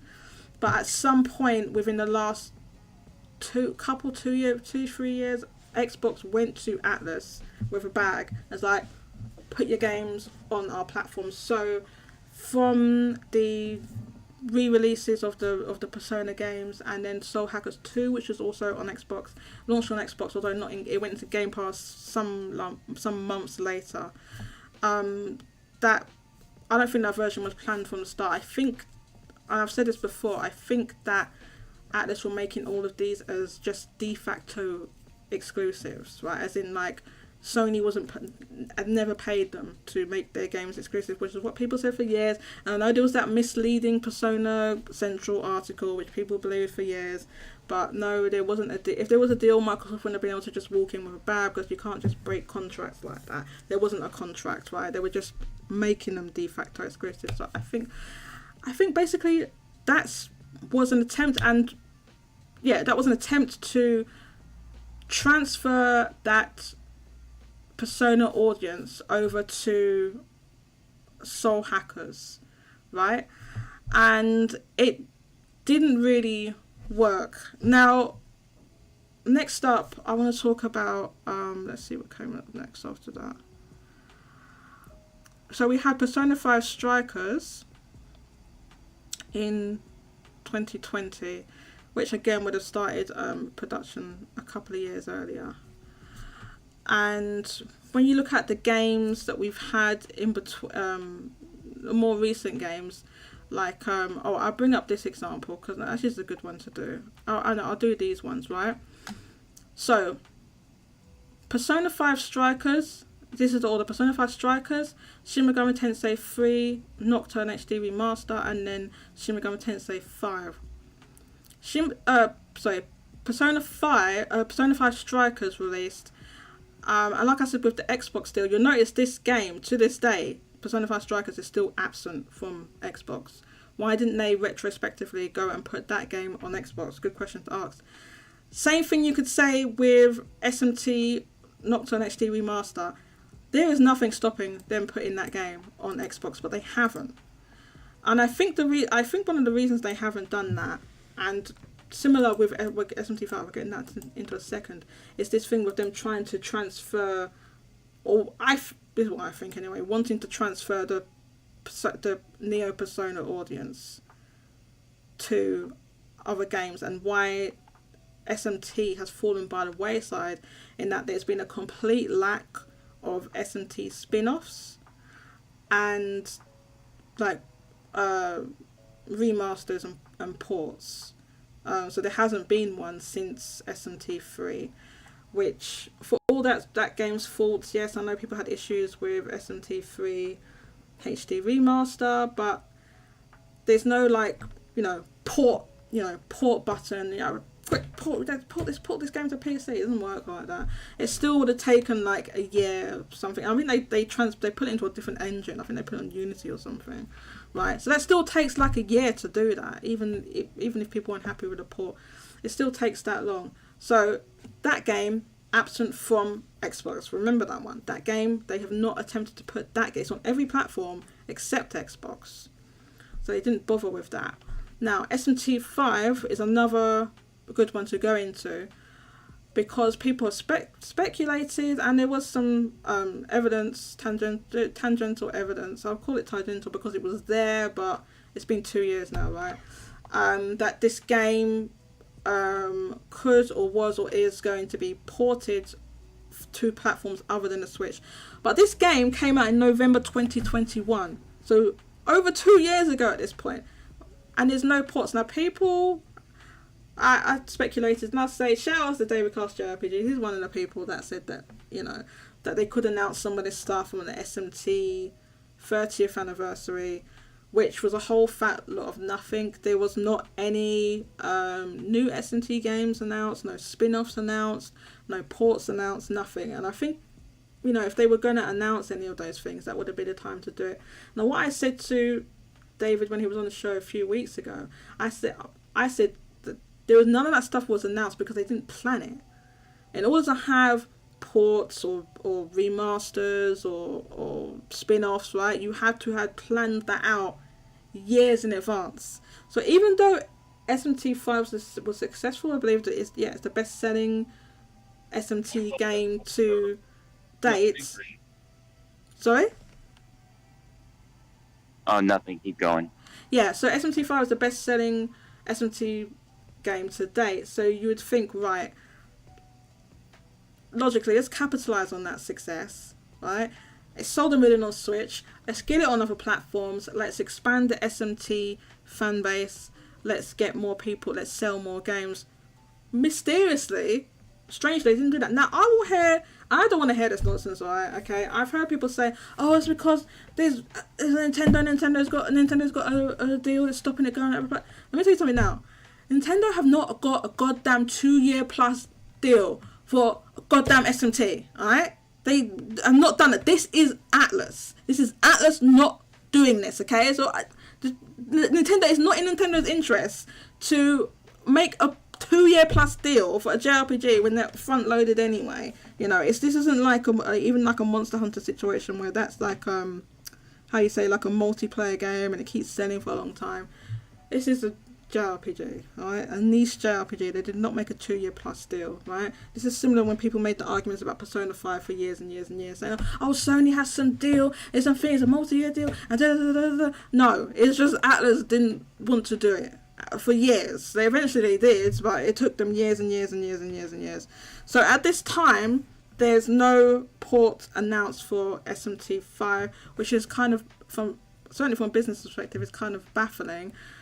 There isn't one announced, so we know there's not one coming for at least the foreseeable future because we know the next couple of games that are announced. So presumably because Atlus likes to leave, you know, some gaps in between their games. You know, it'd have to be like, if there was one, it'd be like, you know, later next year, and then they probably wouldn't want it to overshadow what's it called, Metaphor. So it did anyway. So it'd be something like that. Now, if you are caring about the Neo Persona fan base, transferring them, then you have less incentive to try and port this game and grow the popularity of SMT, because you fundamentally believe that your future is with just Persona series, right? So that is why I think they have not made attempts to capitalize on the set. So they should have ported that game within, like, I think there was maybe some exclusivity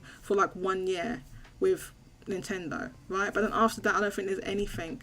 So they should have planned from the start to have that ported. The thing is now, what happens now is you end up leaving it too long, where you start losing some of that momentum and people are less interested in stuff like that. So I think they should have capitalized on that momentum, and they didn't do it. And if you also only care about the Neo Persona fan base, then you don't care about porting SMT3 to Xbox, right? Because yes, Persona is an SMT spin-off, but they're quite different now, and I think they're quite distinct from each other now than how they originally started. And I think the gameplay experience, although you could say there's some similarities, both being turn-based and showing demons and stuff like that, I think there's just enough differences that SMT is not necessarily going to get the Persona audience, right?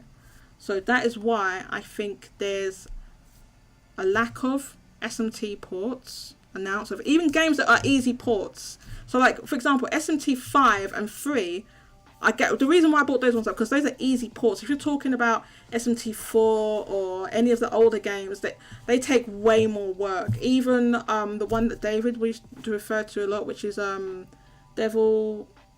what's that PS2 one called again? Digital Devil Saga. Digital Devil Saga. Now David would bring that one up because it shared assets with SMT3, right? So in theory, it wouldn't be too difficult to then also remaster those games in the same manner they did SMT3, but they didn't do it. right? They didn't do it. So even the ones that would be easiest to do would be SMT 5 and 3, right? Because they're already on modern platforms in HD. And then you could say the next easiest would be Digital Devil Saga. Digital Devil Saga would be the next easiest. They haven't done it. Right? Let alone those SMT4 games are stuck on the 3DS forever. I'm sorry. Now you could say, and I'm surprised you haven't brought this up, Red Hood. You could say Jodie, but the Persona Q games, that's Persona. They could port those. Why would that not be trying to capture the Neo Persona audience? It's a good question. You didn't bring it up, but I'm bringing it up, Red Hood. I feel like you would have answered that, but you didn't. Because I think that the Persona Q games predates Atlus going after this Neo Persona audience because of when they would have had to have planned making those games, right? So Persona Q2 was 2018, which means they probably started that game in 2016. The first one, when was Persona Q? So yeah, the first one came out in 2014. Right, so it didn't take them 4 years to make it. There must have been no wait, it's 20. Hang on. Yeah. So yeah, it didn't take them 4 years to make that. To make the second one. Probably took them a couple of years. But I think in between they were doing Etrian Odyssey. Right? So I think it predates that, and they don't have any interest in porting those games because one, porting 3DS games is difficult. And I know what people can say, oh, but Jodie, they ported the Etrian Odyssey 1 to 3, yes, they did. But those are the DS versions. They didn't port the 3DS for this. 3DS versions of those games that have extra content in them and they're a bit different. Those are not the versions they ported. They ported the DS ones. So if you want to port from the 3DS, right, that's more work. Because you're porting from a different architecture and so on, right? So they have to date have not ported any 3DS games. Could they? Yes, it's possible. I don't think it's going to happen in the foreseeable future. Again, if you only care about the Neo Persona audience, then you don't care about Persona Q. I could say the same thing about some of the other franchises that are just dead and gone. They're not coming back. I'm sorry to break it to you, they're not. Alright? Etrian Odyssey, dead, gone. No. Devil Survivor, etc. Yes, right it. Etrian Odyssey is dead and gone. I know what people are going to say. People are going to say, Jodie. They just released that goddamn Etrian Odyssey 1 to 3 collection. Yes, they did, right? They also said years ago that they had started Etrian Odyssey 6. They even had an announcement trailer. They said they were going to do it. Where is that game? That was goddamn years ago. They said that in like 2016 or some nonsense. No, they're not making any goddamn Etrian Odyssey. When they released those new versions, the port of Etrian Odyssey 1 to 3 collection, the goddamn composer was on Twitter saying, I redid the music for it, but I don't know anything about, maybe they'll contact me about the next Etrian Odyssey game. The composer said, I don't know. They had no knowledge of any Etrian Odyssey 6. There's a goddamn composer doesn't go, that means they're not goddamn making it. Again, if you don't care about anything about the Neo Persona audience, then you don't care about Etrian goddamn Odyssey. You also don't care. You also don't care about things like what was the other thing? Devil Summoner. You don't care about Devil Survivor. All those get those out your goddamn head. Not making no. And when it comes to what they call Vanillaware games, that's kind of separate because Vanillaware, they make even though they're published by Atlus, they kind of make their own IP and stuff like that. So they make their own. They decide what their games are going to be. So I don't think that's got that influence on there. But you can say, yeah, could they bring back Etrian Odyssey? You would think that making the HD ports would be a prelude to having a new Etrian Odyssey game. I actually don't feel like it's in production. I have extreme doubts that it's actually in production. It would have to be, either they stopped making and they started it again. I actually don't think they are making one. Now, to say this, when I say Neo Persona audience, I don't mean that Atlus is completely abandoning it. They're not interested in other IPs. I think they're still interested in making SMT. SMT5 and SMT4 were successful, so was the SMT3 port.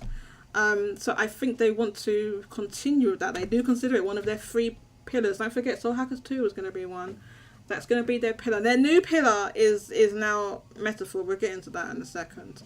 So they do consider it to be one of their pillars, but I think we're dead IP yet again. I think we're down to just SMT, mainline SMT. I think the rest of them are gone by the wayside.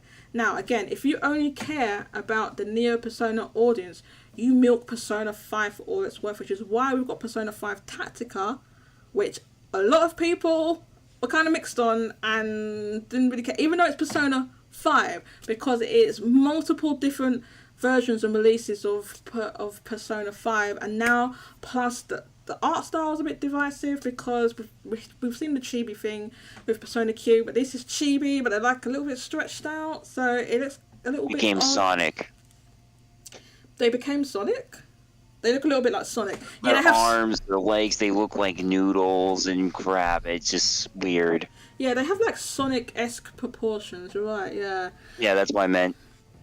Yeah, they have like... Thank you, I was just going to think of it. Yeah, I'd like their proportions are a little bit Sonic-like, I agree with you. But again, if you care about the Neo Persona audience, what Atlus were thinking, and I don't think it's going to work out because I think that game's going to flop. All the evidence that I've seen shows it's not going to do well at all. I think they made a number of mistakes with that game. So I think instead of making like a new Devil Survivor, which they could have done, which was like a tactical game, they decided to make Persona Q. Now it's since, because people wondered who was making, not Persona Q, sorry, Persona Tactica. People wondered who was making that game, and people said, oh, it's just external studios. It was some like fake. I think that really was fake because like that's all I only know about internally developed games. Now apparently this game was made by P Studio, but it had outside studios helping as well.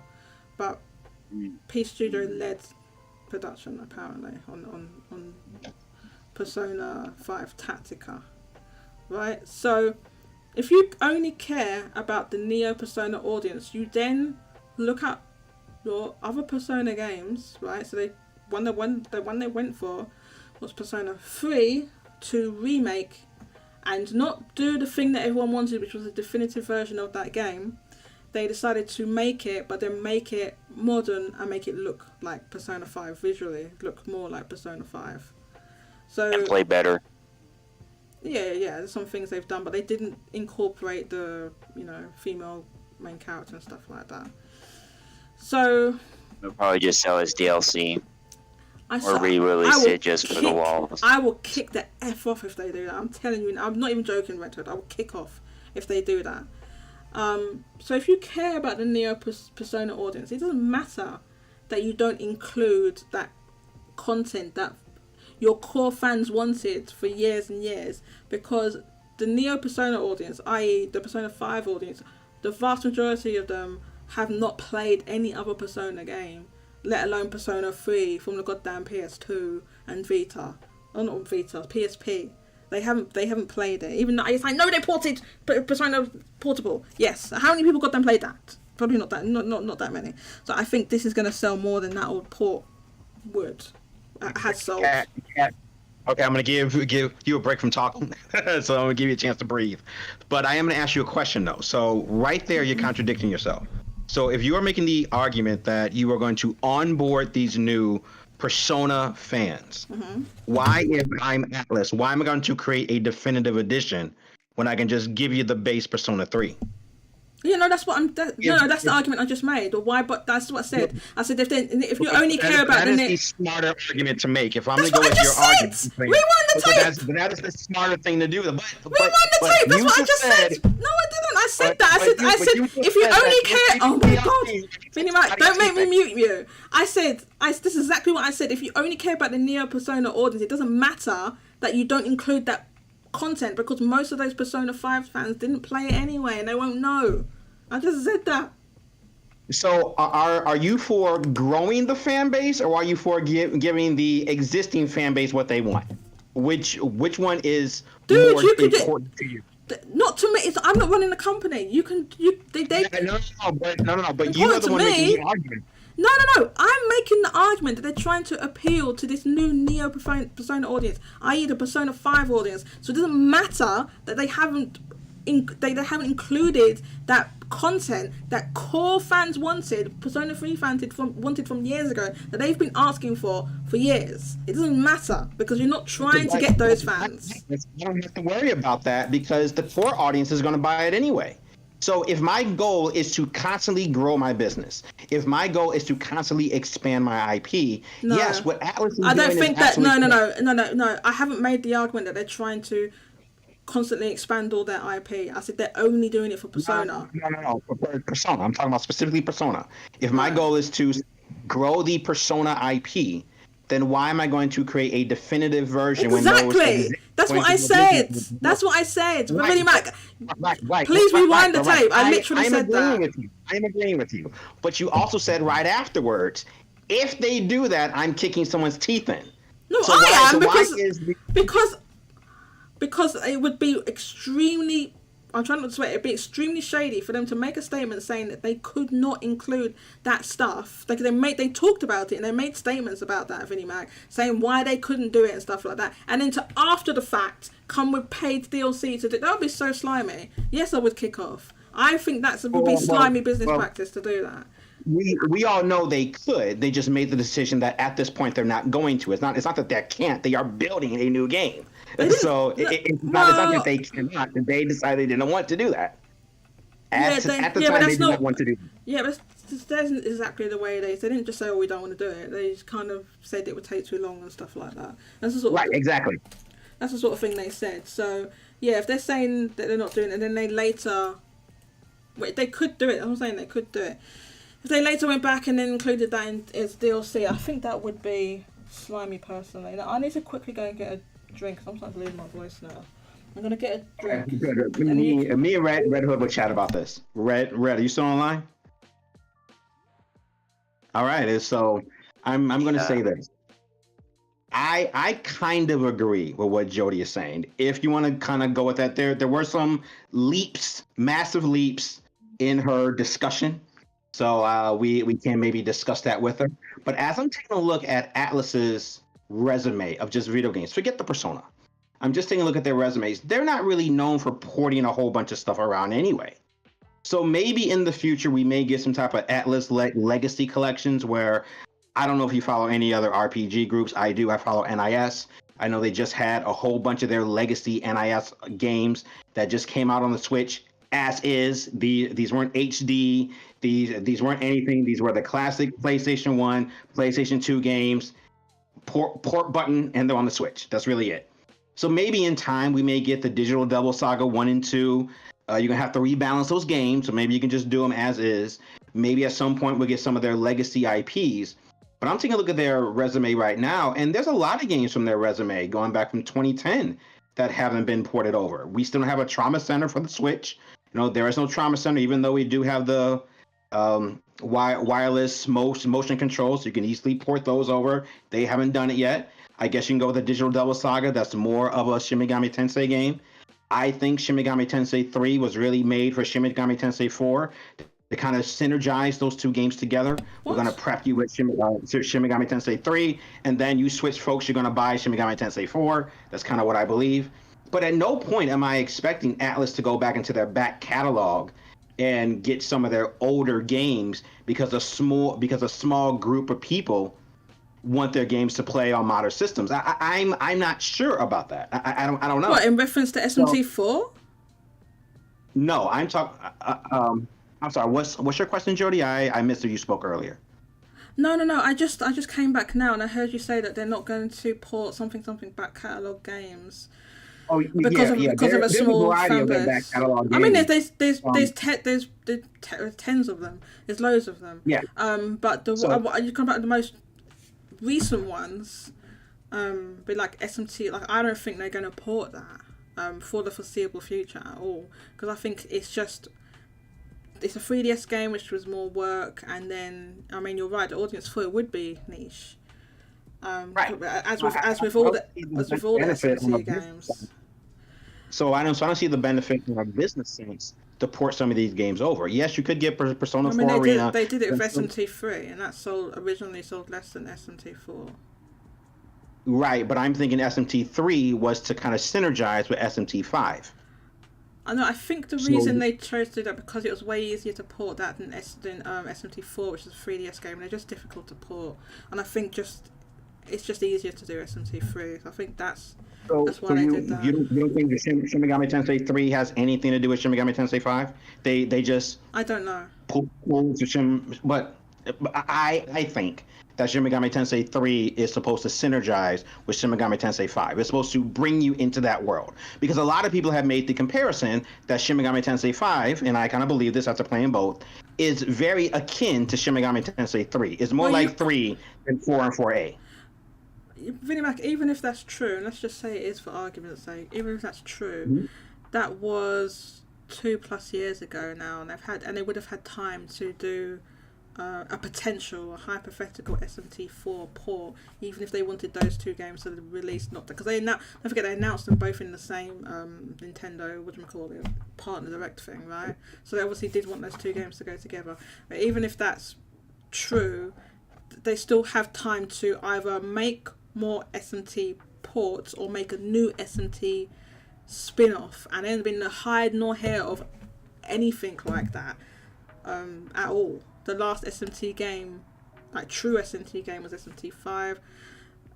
Then they did something weird of Soul Hackers 2. So I think they could. I just think that there was nothing like for the 30th anniversary. For previous anniversaries, there had been stuff like for, I think, the 25th. They did the Strange Journey Redux, right? So. But that was for the DS though, so that is a much easier platform to make for. We're now in a completely different generation. That's true, but they did literally. I know it's Vinnie Mac. You don't need to. I know. It's Vinnie Mac. I know they did it from DS to 3DS. I know, but for the 30th they did nothing. If there was nothing, they did nothing for 30th. That means they didn't plan anything. They didn't go to the 25th and say, okay, let's plan what we're going to do for the 30th. Which, if you've got 5 years in between, is enough time to either port a game or a remaster or make a new spin-off. And there was nothing announced at all, which means they just didn't plan anything, in my opinion. Okay, I guess I'm not following the argument here. If Shin Megami Tensei came out in 2021, the 35th anniversary was in the 2023. No, it was the 30th. The 30th anniversary was in the 2023. What was the community hoping to get?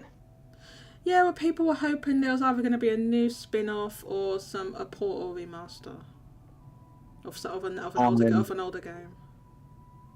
A port of a DS game, a port of a PlayStation 3 game, port of a PlayStation 2 game. Well, people were hoping for SMT5, obviously that's the most recent one, and SMT4, and then there was like fake leaks as well about that. There were multiple fake leaks actually about it. They weren't real. It didn't happen, so they weren't real. But and I mean the ones where it was like that somebody had made like a mock-up on a screen. You know that thing when they take off-screen photograph of it, of something on a screen. Yeah, so someone did that. So that was one of the fake leaks. Yeah, I just believe we just live in a different time now, where it's easy to port a game from the DS to the 3DS, as J. Arthur mentioned in the chat, and thank you for that. But I do believe it was just an easier time to do that. If we're saying that we want Shin Megami Tensei 4 and 4A to be ported to next gen platforms, you're now asking for a new game. You just can't port those games over, even if the technology was there. You cannot just port those games over like they're Mega Man. No, I said that it's difficult to port 3DS games, which is why I think that they're not going to do SMT4 for the foreseeable future. But SMT5 is a completely different kettle of fish. That is an Unreal Engine 4 game. That's not difficult to port. And But we just and they ported that game and they for the didn't do sake of that porting either. it. So at the bare minimum, and David Cast JRPGs was one of the people that was saying it, is that at the bare minimum, they thought they was going to get SMT5 port by now. It didn't happen. Okay, yeah, I would have preferred if there was going to be some type of port, just give us a definitive version, and I'm just putting that in quotations, of Shin Megami Tensei 5. I wouldn't say. Sorry, I said Port. for a port. Well, okay, definitive kind of implies more content or something, but okay, just a port of it. I don't know about adding extra content or whatever, but it's what people thought bare minimum there would be a port, just a straight port, you know, just upscaled or whatever to 4K. That's what people thought. That did not happen. So they thought that was the bare minimum. It turned out there was nothing in terms of games. There was a few, there was some merchandise. There was a little bit of merchandise, but in terms of games, there was no games and no announcements of games, for SMT at all. Because they have reload and Metaphor for Zio in the works. So as of right now, this probably could be one of the reasons why. Announced, but there's no SMT games announced, so it's either there. Anyway, this is what I think. I think that SMT mainline will continue, so I think there will be an SMT6, but I think the future for the spin-offs and so on, it just doesn't really seem to be there at the moment. And well, we got Soul Hackers 2. That was a spin-off that just came out last year. Is that not counted as a spin-off? Yeah, sort of, but I mean, back in the graveyard. I mean, sort of, but then you're saying, well, Persona's also a spin-off. So when people say SMT spin-offs, I think the difference with Soul Hackers 2, although that wasn't originally an SMT spin-off as well, is that they kind of intended it to do something else with Soul Hackers 2, and it didn't quite work out. But there's no other SMT spin-offs like in the vein of Digital Devil Saga or Digital or Devil Survivor or anything like that announced. We know there's been no announcement of any SMT games in development, so we can speculate and say, well, they're most likely making SMT6, sure, but they haven't said that. So there's no announcements of games that we know in development. So like with Metaphor, although we had to wait years and years and years and years and years for it, there was an initial announcement, and then radio silence, and then we heard about it like much later. There's a couple of comments. They ported. Hang on. J Alpha. They're gonna port those. Okay. J Alpha says in an interview on EO Remaster, they said they wanted player feedback on those games because it seems they didn't know what to do when there weren't any two-screen exactly. So it's that type, because where it was designed on the two screens makes it more difficult as well. Because they did make the HD collection down to one screen, but it definitely I think it affects the gameplay experience. So it is that they didn't know what to do. So maybe it won't continue.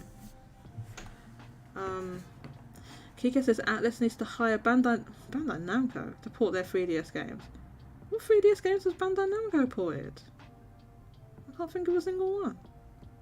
Sega said they will make more SMT games. Where? Provide me evidence. I believe Soul Hackers 2 was the only one they outsourced for the Xbox versions, so Atlus should outsource more. Well, you'd think, but they won't. Even though they are bankrolled by Sega Sammy and they're not like some rinky-dink, indie company, and they've got the money to do that, they won't do it. They ported Disney Magical Castle 2. Kike, I don't even know what the hell that is. I don't know what that is, Kike. You're saying Bandai Namco ported Disney Magical Castle 2. I don't even know what that is, Kike. I really don't. I'm afraid. That sounds like a Kinect game from the Xbox. It does. So your Atlus crackpot theory is that they're just going to focus on Persona? Yes, but transferring the Neo Persona audience Right. So the Atlus is just going to focus on the Persona audience and try to onboard Yes. those folks Well, onto yeah. all their other games. Yeah, so that's a good way of putting it.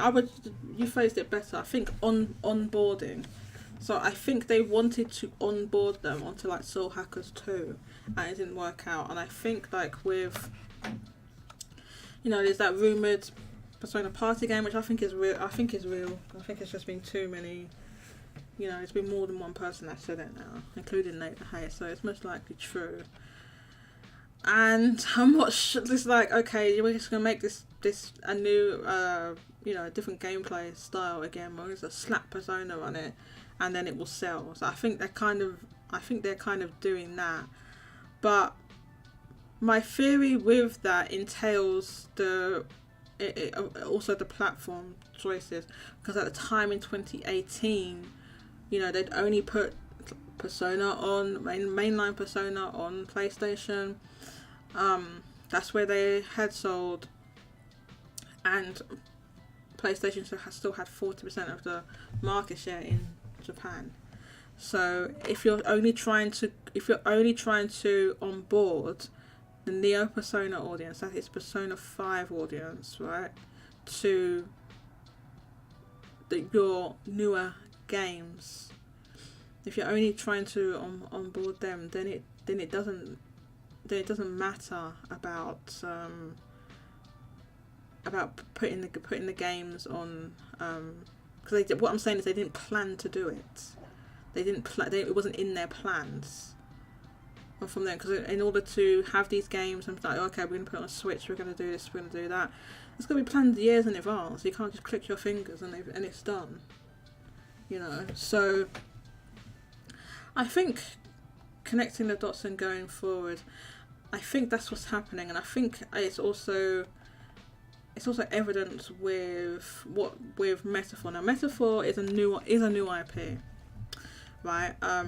Although it's from the team that made the recent Persona games, and I think really when we see Sega's comments about how high their expectations are for, say, the next mainline Persona game, it's numbered Persona game, they believe it's going to sell 5 million in the first year, not lifetime, in 1 year. They believe that. And they said the expectations are also high for Metaphor, but they didn't put a number on that. But when they say they have high expectations, I think they mean that it's going to sell millions. They believe it's going to sell millions. Because 1 million wouldn't be a high expectation, right? So, and I think that goes in line with the high expectations that they had for Soul Hackers 2. And this is only going by what Spencer said, but I think it's plausible that they had expectations, or they thought the game was going to sell 700,000 within that fiscal year. So bearing in mind the game released in August of 22, that would have been by the end of March. So they thought by the end of March it was going to sell 700,000, which is insane. And at the time I said that was insane, I said there's no way I said that out of their minds. That is not going to happen. And I think that they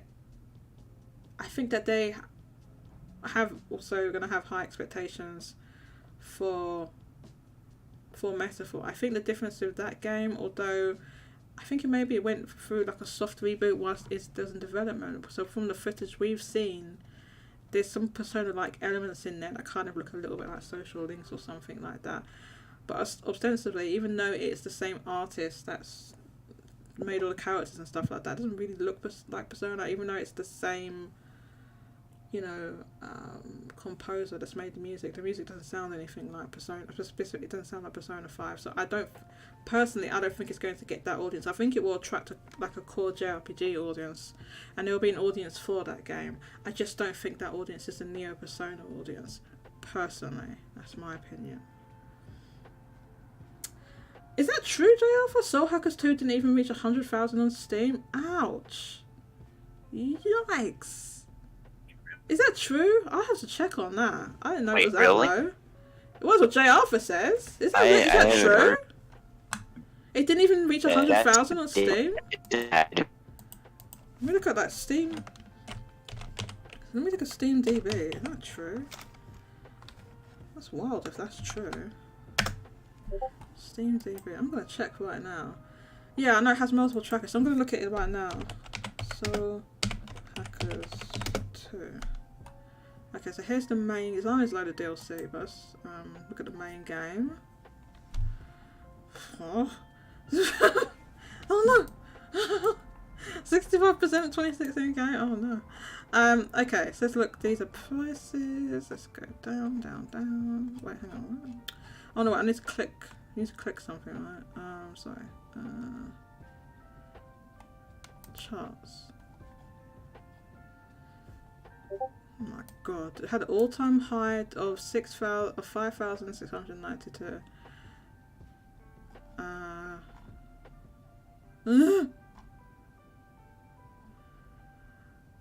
What? Oh no, you're right. So the owner estimations are incredibly low. Yeah, you're right. It must have sold under 100,000 on Steam. 58.9k by Gamealytic, 74.6k by VG Insights, 77k by Steam Spy, and 85.9k by Play Tracker, which is the highest. The highest. So the highest estimate is 85,000. So if you think it only sold that amount on... Oh my god, this was a gigantic flop. Oh my god. Yeah. That's a gigantic flop. They thought this game was going to sell 700,000. In the... Are you breaking up again? Hello? Well, decided I was trying to say how much money they exactly. I'm afraid I didn't hear what you said. Could you possibly type it in the chat? Because you broke up too much for me to really know what you were saying. But yeah, so if they thought this was going to sell 700,000 within that same fiscal year, not calendar year, but within that fiscal year, then they thought this was going to sell like a lot, which is why I questioned that 5 million within 1 year. Within 1 year, right? So if you're thinking it's going to sell this is what they think Persona 6 is going to sell. If Persona 6 is going to sell 5 million within 1 year. So when I first saw that and I just glanced at that headline, I thought they meant LTD. I was like, yeah, that's doable.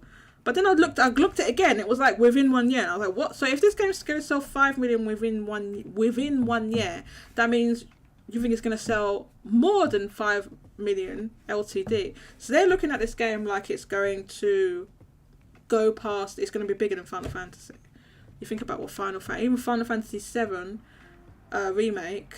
Initially, within the first year, it was 5 million, 5.5 million, something like that. And then now, recently, they said it's 7 million. And that took, another couple of years to reach that. I think around like 2020.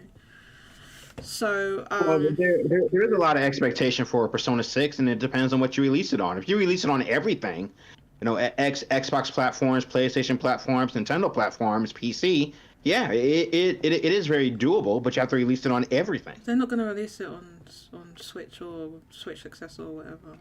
I don't think so. Why not? I think there's no evidence for that.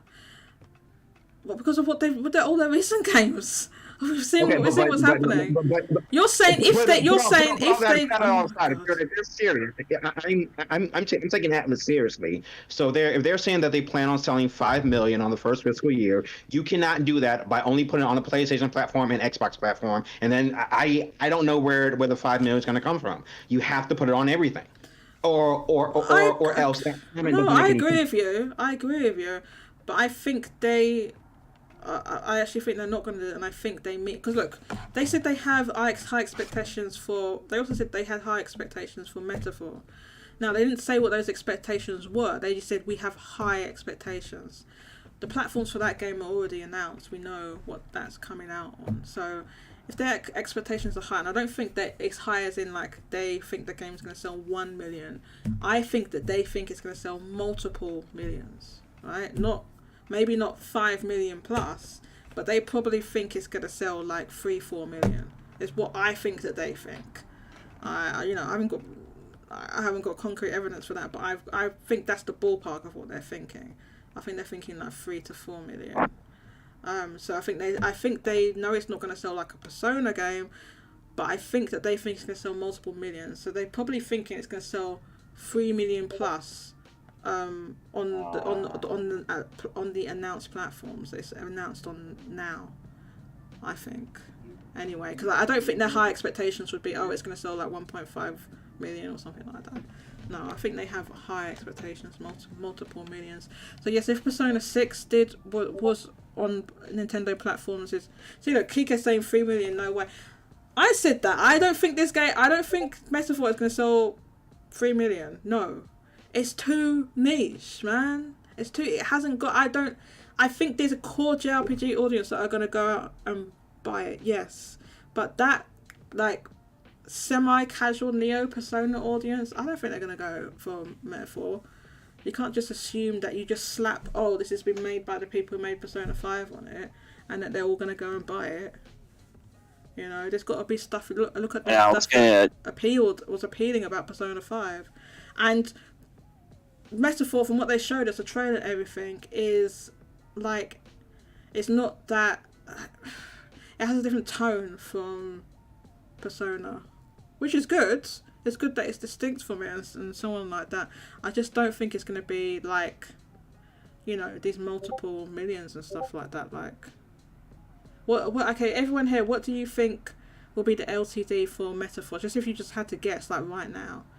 I know it's kind of hard because it's kind of far away, but what do you all think is going to sell? What about you, Red Hood and Vinnie Mac? What do you think is the sales potential for Metaphor? Red Hood, I'll let you go first. Okay, I'll take silence. Okay.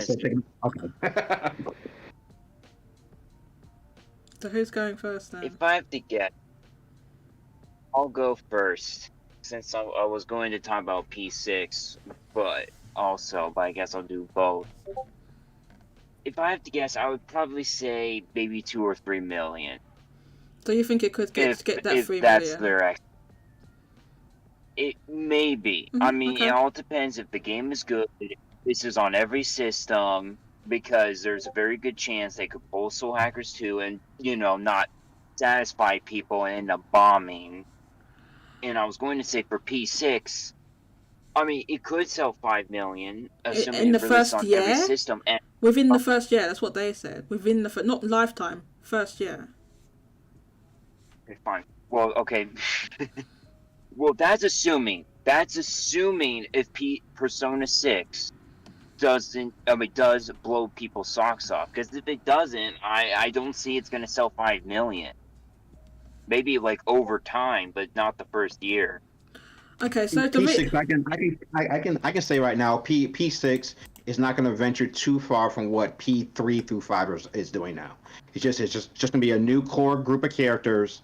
Maybe a couple of new personas. You know, you may have that couple wild card. Maybe have a female lead. Maybe in a new location. But I don't think it's going to deviate too far. I mean, this is Atlus we are talking about, so they're not going to deviate too far from what they already have done. So I'm not expecting a new coat of paint, brand new anything. I'm not expecting that. To answer your question, in terms of Metaphor, I'm expecting maybe 1 to 2 million lifetime. Just going with the platforms that are announced. I'm not including a Switch port. I'm not including Switch 2. Just the what is being released now. You really have to get a perfect target date if you're going to hit 2 million. It can't be around anything else that may pull some of those people off. I just don't see it. I think it's going to be a very niche RPG. I personally think that Persona 5 kind of overperformed, so that's what's giving Atlus an inflated ego here. I think it overperformed. Yes. It just released at the perfect time, yes! And the core audience bought Persona, but I think more people bought into Persona 5 Royal. And I almost want to say that was because of Joker being in Smash. That's kind of the argument I want to go in. I think that Smash made people more interested in Persona 5. Oh, okay, but it was like multiple years until like 2 years until.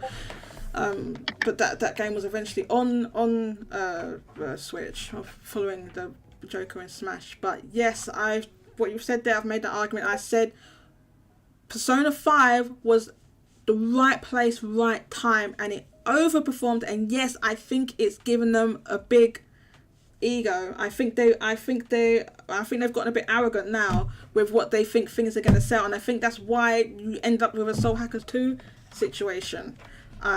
Even though I think they just assumed that the audience would be there. They would go there and they would go to Soul Hackers, and I think they're making that same assumption. I think they're making that same assumption with Metaphor, that it's going to blow up like that. And I think the situation with Persona 5 was perfect storm. It was right time, right place, and I don't think that the same conditions that were present in 2016, 2017 is there now for that same thing to happen, personally.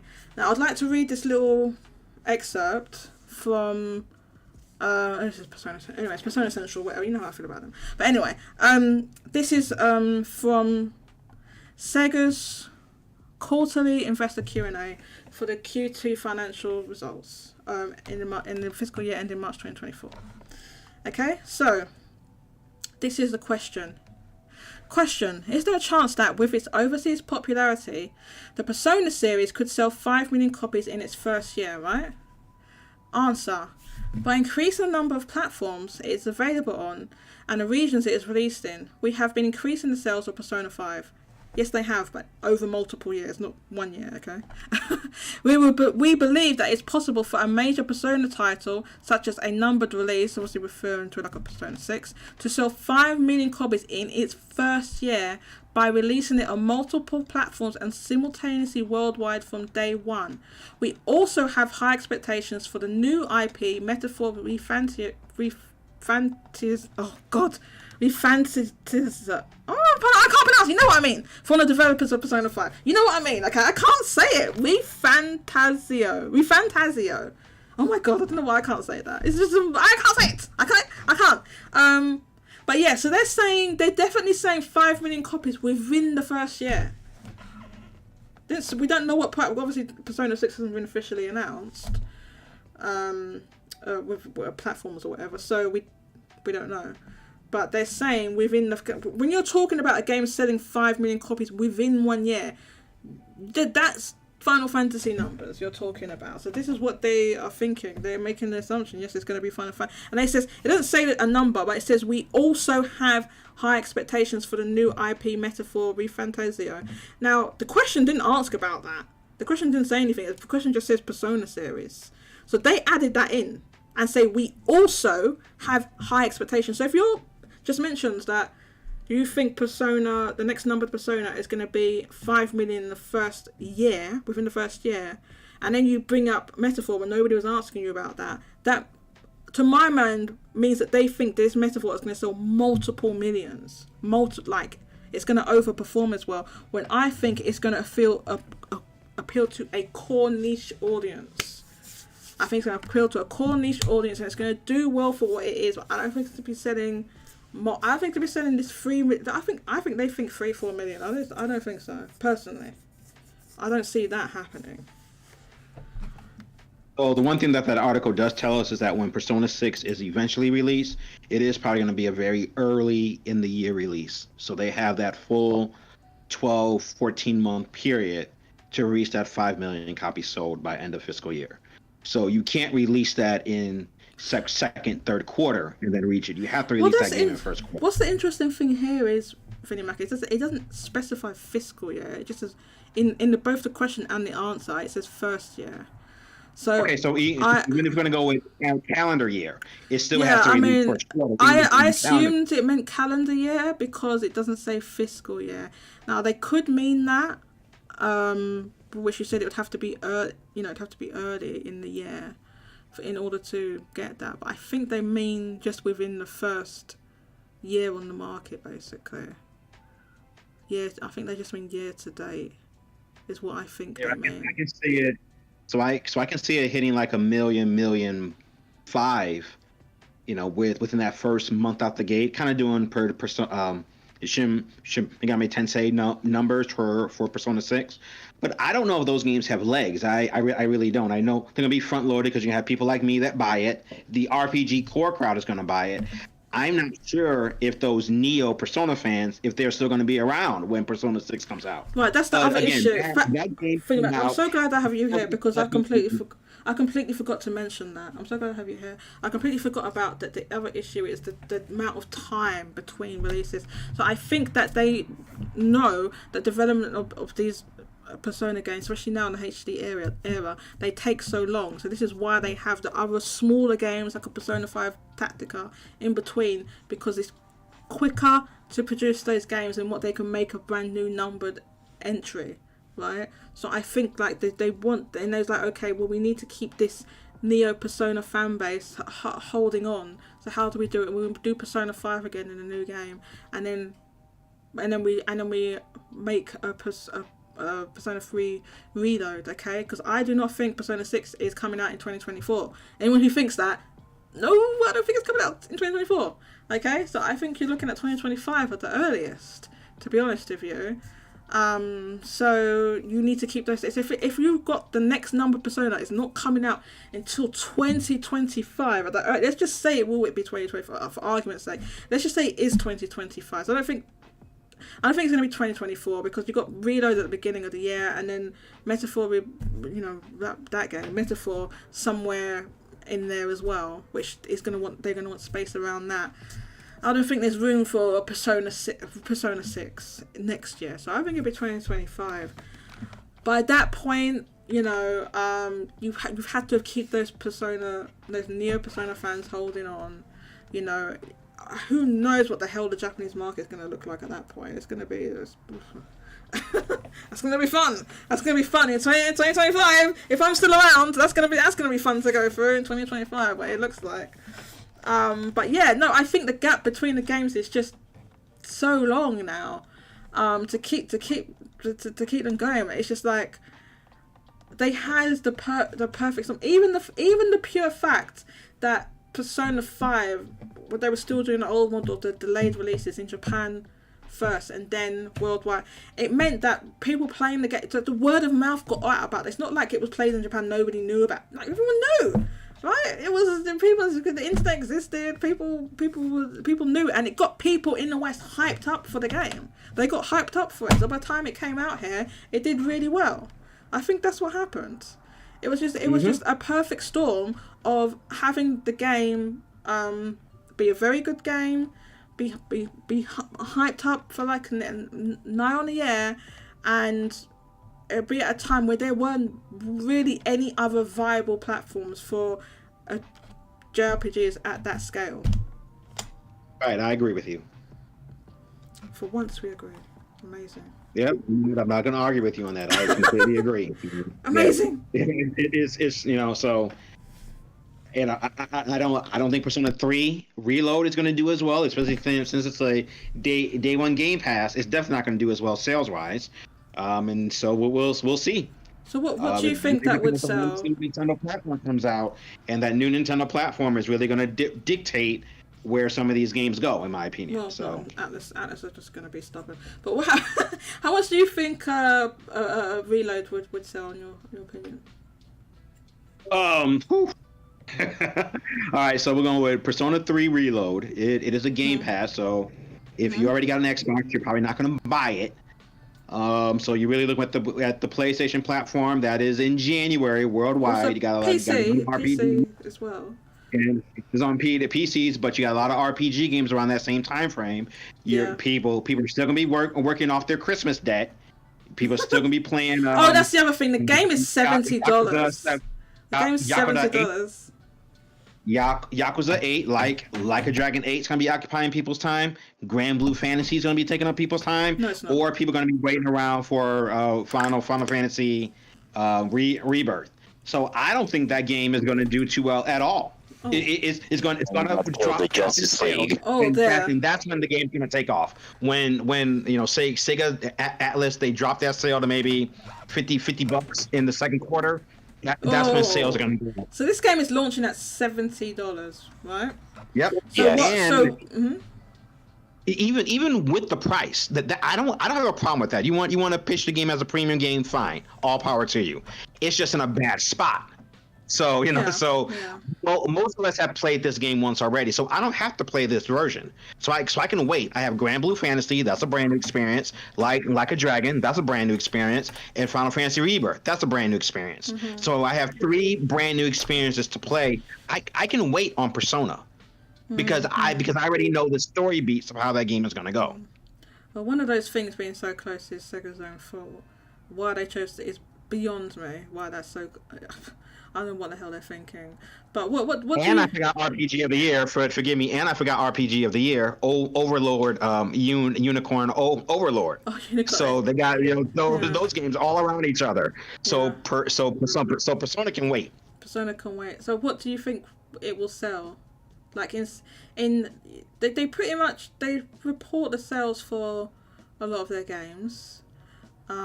They've never given us Game Pass numbers, but they give us sales numbers. So, what do you think it would be for like? the month of February? Worldwide is going to do less than 500,000. Oh my I think it's going to have a big week. I do believe it's going to have a big launch. I do believe that. That low? But then afterwards, it's going to dip. You think it's going to be 500,000 in like in? You think it's going to be 500? Okay, within what? Like a month? You said a month. I'm not going to say it. I'm going to say by the end of the year, by the end of 2024, if we get updated numbers, I'm saying maybe 500,000 when it's all said and done. Because again, you got that Game Pass deal. Way. No you got that Game Pass it's not deal. going So to listen. I'm pessimistic as F about Atlus. I do not think that game's going to sell 500,000 by the end. From the beginning, when it's launched at the beginning of the year, by the end of the the year, it's only sold 500,000. No way! By the end of 2024, when it's all said and done, yeah. No way. Then, Mac, there ain't no way. There ain't no way. So I thought you could say 500,000 in the first month. And I said, if you had said that, I would say, okay, that would be the same pace as like SMT 5, which sold 1 million within 2 months. So it would be like the same pace. Good lord, only 500,000, that would be a colossal flop, Vinnie Mac. If that's all it sold in a year. Yeah. Yes, that has to be pretty So much you kill think, all the okay. remakes. Fair enough, it's your opinion. You think it's, because the majority of your sales have to come from the PlayStation platform. Because yes, you are going to have your collectors that do buy it on Xbox. Yes, those people are going to be there. But the majority of your Xbox people, again, this is a day one Game Pass game. Yeah, I know. So the majority of your sales have to come from the PlayStation platform. Well, there will be PC. There's a PC version as well. But I agree that it's going to be more on PlayStation. I think that it's going to skew more sales on PlayStation. Xbox, even if that game had not been day one on Game Pass, I don't think it would sell anything of note on there anyway. A $70 full price JRPG on Xbox is not going to sell anything. Like, no, it's not. And when it comes to Persona 6, even if that game 89, 90 on Metacritic, it will, yeah. You think it will sell a lot on Xbox? I do, because so you think it will sell, but you're not making any sense. You're thinking it will sell a lot on Xbox, but it will only sell 500,000 in the first year by the end of 2024. But I don't think it's gonna. I don't think it's gonna sell on the Xbox platform. I don't think that because it's on Game Pass. Okay, so the game is in Game Pass, so their sales on Xbox will be negligible. Low. It'll be negligible. So the sales will rely on PlayStation, and so you're saying 500,000 by the end of 2024. I think you are hella lowballing it. I think it's going to be that low. But Red Hood, what do you think? You there? Well, Red Hood.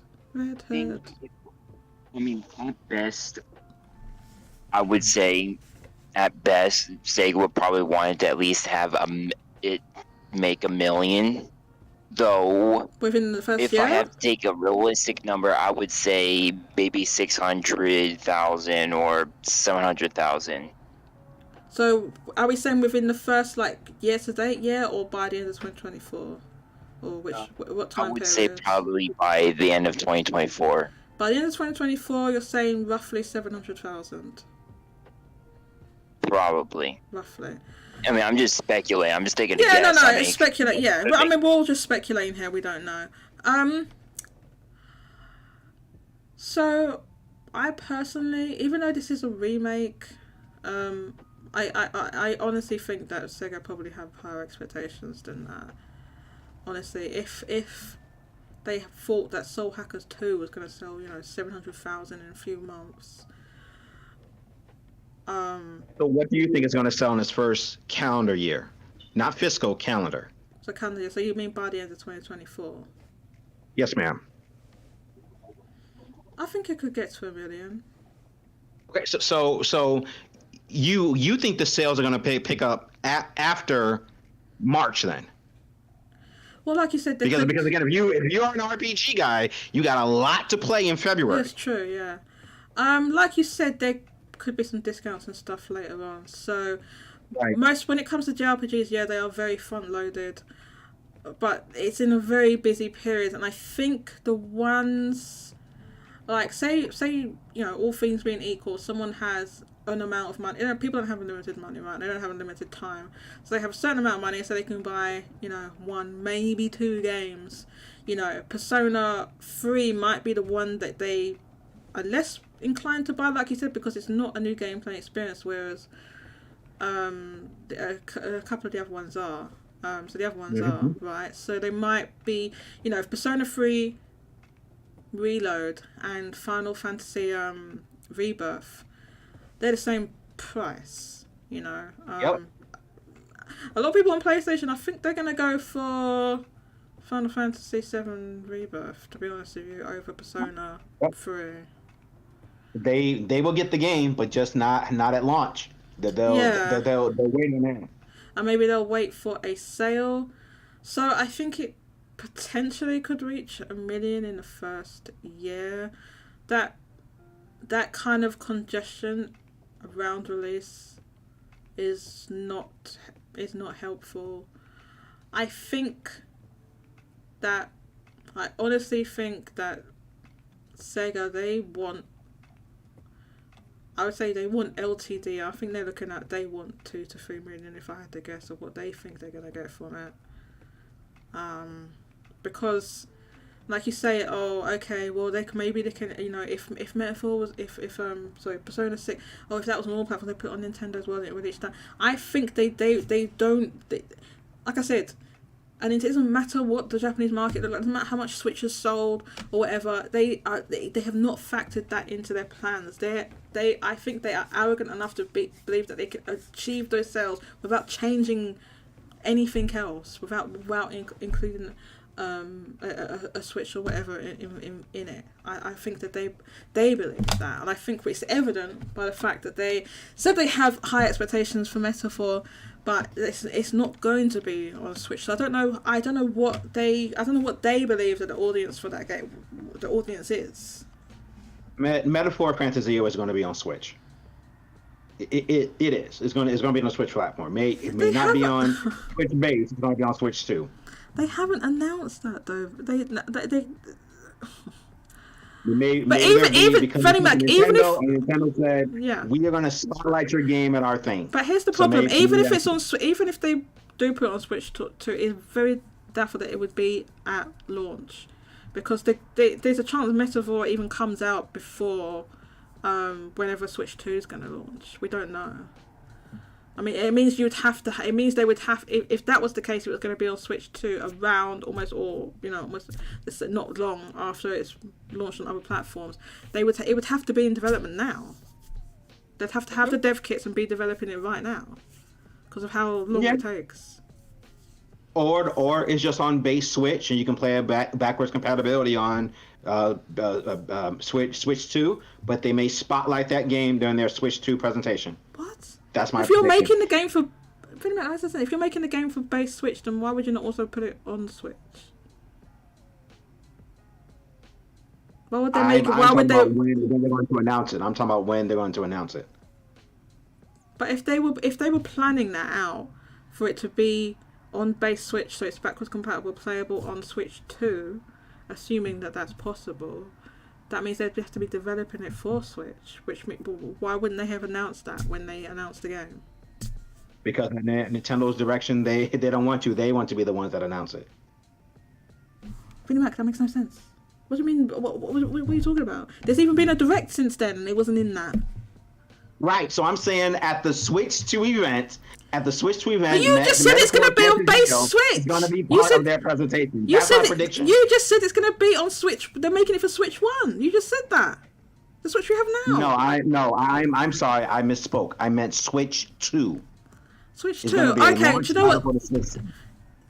Dude, even if they're... Well, first of all, if they were doing that, they definitely would have to be in development now. It would have to be in development right now if that was doing it. I think, though, Vinnie Mac, I think you're falling into a trap. I think you're falling into a trap of saying that the reason why Atlus is not putting their games on Switch 1 is to do with power, and therefore they will put it on Switch 2 because it's more powerful. I don't think it's got anything to do with it. There's no... They don't make games that can't run on a Switch now, the Switch we have now. I'm not saying that. I'm saying if Atlus is saying we have high expectations, your high expectations just can't be all PlayStation platforms, Xbox platform, and PC, and there we go. We have our high expectations. Oh, no, I think that is what it is. Yeah, but I honestly, I think it's going to end up being that way. I just don't see Atlus making a sea change. And yes, look, it doesn't make... When you look, I've got the list of Atlus chronological releases on my screen. It doesn't make sense of what was going on when you look ahead from like 20... Look at what they were releasing, right? Granted, yes, it is easier to not necessarily easy, but developing for... They developed a lot of games for like 3DS and DS, like tons of them. If you look at here, and then you'd think, okay, they would still want to develop, more games. What they consider their biggest games, what Atlus considers to be their biggest games, was Soul Hackers 2. Yes, they did. They consider Persona 3 Reload and Metaphor to be their big games, and none of those are on Switch or gonna be on Switch. Okay, they consider those to be their biggest games, and they decided not to put those games on a platform that's even more successful than the 3DS was, when the 3DS had a ton of games. So I don't think this is... I think this sea change is because of them trying to do this transferring the Neo Persona audience is what I think it is. And I think that they thought that the Neo Persona audience, these other games they released before, didn't sell as well as what Persona 5 did. So then why just drop those games and let's just focus on Persona 5? Let's just do that. Just do Persona 5, transfer the existence of that. I think that they thought that there was going to be an SMT audience an audience that would go over to Soul Hackers. I don't know where they think... It doesn't even make any sense, because Soul Hackers was a game from 20 plus years ago, and then there was a newer version of it, but it was on the 3DS, right? So anyone that even remember that game, they might have played the 3DS version. To be honest with you, a lot of people obviously would have experienced the 3DS version, but they decided not to do that. They've just stopped a lot of the franchises they used to have. They used to have Radiant. They had Radiant Historia. They had Etrian Odyssey. They're gone, all gone, with no indication of any of those games coming back. I don't know about there being Etrian Odyssey 6 in production. I don't know. They said that so many years ago that it doesn't seem likely to me. But if you're trying to just transfer a Neo Persona audience, then it doesn't matter about trying to grow the SMT audience. So it's like, you'd think that they would at least try to make... This is my point. They're not even trying to maintain the SMT audience. The audience for SMT they already have, right? For all those spin-offs they used to have, they're not even trying to maintain that audience at all. Otherwise, you would be making more of them or porting them or something. They're not doing any of that. It's just like, you get your mainline SMT and there's no announcements of any new SMT games. At all. So they're not trying to maintain that audience. If you're trying to at least maintain, as in stop that audience declining, just keep the audience you have, then you would have other things for them to look forward to. But there's nothing. There's literally nothing. Okay, we've been live for like 3 hours at this point. So let's wrap up everything.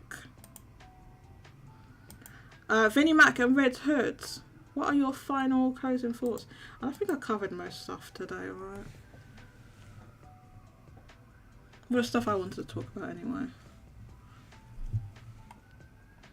As always, I think you did a wonderful job. So I'm gonna keep up that fantastic work. Thank you, Vinnie Mac. Appreciate it. And Vinnie Mac, I asked you to come in here and defend Atlus's honor, and you didn't do it. You did. Every time I ask you, you don't do it. No, I did defend Atlus's honor. I think what they're doing is fine. I think here we can look at it from one of two ways. We can look at it from a business sense, or we can look at it from a fanboy sense. If we want to look at it from a fanboy sense, then Atlus would never create anything new because we're just asking to port everything that we already played. And so I don't think that's a good decision. I think the decision of them sort of creating this new audience that they never had before, you want to call them the Neo Persona group, and kind of onboard them into new experiences, I think that's a good idea. I had no expectations of Megami Tensei 5 going to other platforms. That was always a rumor. They never talked about that. I don't know why people got their hopes up for that. Wow. I think what they're doing is fine. I'm sorry. I think when it comes down to Atlus, I think what they're doing is fine. I have no problem if they come out with Persona 3 Reload and then five months later they come up with a DLC for the my god. I don't think that's a bad idea. Oh my I don't. If they came up with that with 5 months, here's why. I can't know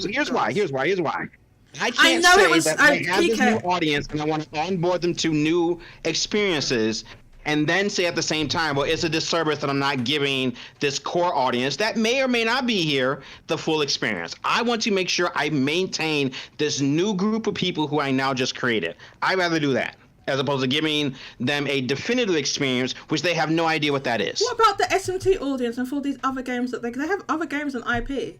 They're not maintaining those at all. Megami Tensei 5 just came out in 2021. It's been 2 years. There's no it's been 2 years. There's no new announced SMT games at all. Okay, in those 2 years. But they have announced other games. What do you want? I don't want Atlus to what about the say SMT? Oh my god! All these games in the pipeline. Why would they not? Oh my god! Why would they not maintain the SMT audience, Vinnie Mac? SMT fans have there's literally no SMT games announced at all. Not even announced as being in production. Nothing. You don't. They haven't even acknowledged. You got all the Persona games. You're not maintaining. Clearly. You don't have the SMT group. You have the Atlus group. These there are SMT fans. Yes, there are SMT fans, and they're starving, Vinnie Mac. They're starving, and you're happy to just let them starve. I see how it is, Vinnie Mac. They just ate 2 years ago. We oh just my ate god! 2 years ago. That was 2 years ago. There's not even any. Dude, 2 years is enough time to announce a new SMT game. What is happening here? It's more than and Kiko said that the first leak we had about SMT 5 as a PC version was in the Nvidia leak. That is true, but there were other leaks after that. And not just other leaks. There was just constant rumors and stuff. But the thing is that it's been 2 years. There's more than enough time to announce and make a port for that game, and they didn't do it. And not only that, let me finish my sentence, please. That doesn't solve your problem, though. Let me finish my sentence. I'm going to mute this man. I'm going to mute this man. He won't shush. Let me talk. Okay, I didn't have to mute him. Right. It's more than enough time to make no, I lost my train of thought now. You made me lose my train of thought. I can't remember what I was saying. Let me lose my train of thought. Oh yeah, so it was in the Nvidia leaks, but they didn't even announce anything for the SMT 30th. They didn't even announce the SMT 30th. Oh, we're gonna port SMT 5 or whatever, which would have been the perfect time to do that. And this is highly unlikely that an SMT port is going to be announced. SMT 5 port is going to be announced between now and Persona 3 Reload. That game has to come out first, right? So I don't know if it's going to be a long time. So for it to be more than 2 years means that they didn't capitalize on the momentum that game, because that, it's the best-selling one. I feel like they could have capitalized and grown that audience by having it on other platforms. And why wouldn't they? It's been 2 blasted years. It's been 2 blasted years, and people will come here and cap, and they will say it's because Nintendo's stopping them. It's no! It's because of Atlus. Stop trying to say that, just like how they used to say, oh, it's Sony stopping them to releasing Persona 5. Yes, they used to say that. There was years of that. Years! Oh, okay, well, Shin Megami Tensei 6 will happen, and we just need to wait the same way as we waited for between Shin Megami Tensei 4 and Shin Megami Tensei 5. That was different! No, don't even try it! There wasn't that big of a... They announced that game hella early! There was an announcement of it! They announced it in 2017! Vinnie Mac! Stop! They announced... Now. Okay, when did SMT4 come out? I'm gonna Google it right now. SMT4, when did that release? Oh, no, I'm not having it. SMT4. SMT4 released that. I think it was 2016. Was it 2016? Right. No, it's 2013. When did the... Oh my god, is SMT... Look what I accidentally did. 2016 was SMT4A. SMT4A was when, sorry? It was in 2016. Right. There's my point.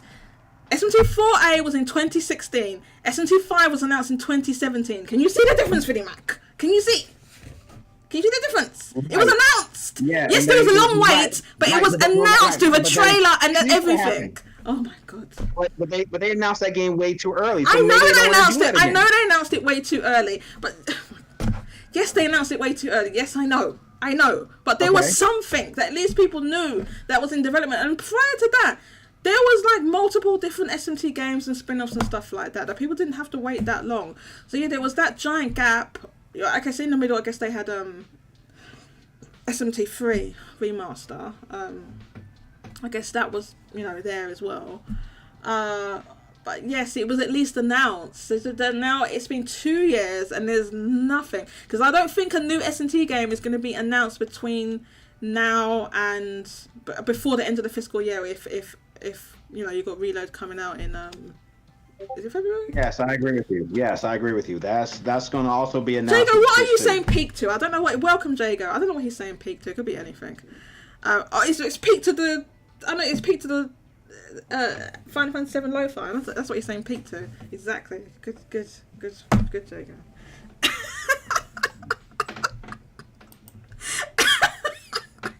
Game development takes a long time. Game development costs a lot of money. We're no longer in the GBA 3DS those days anymore. It's going to take GBA 3DS.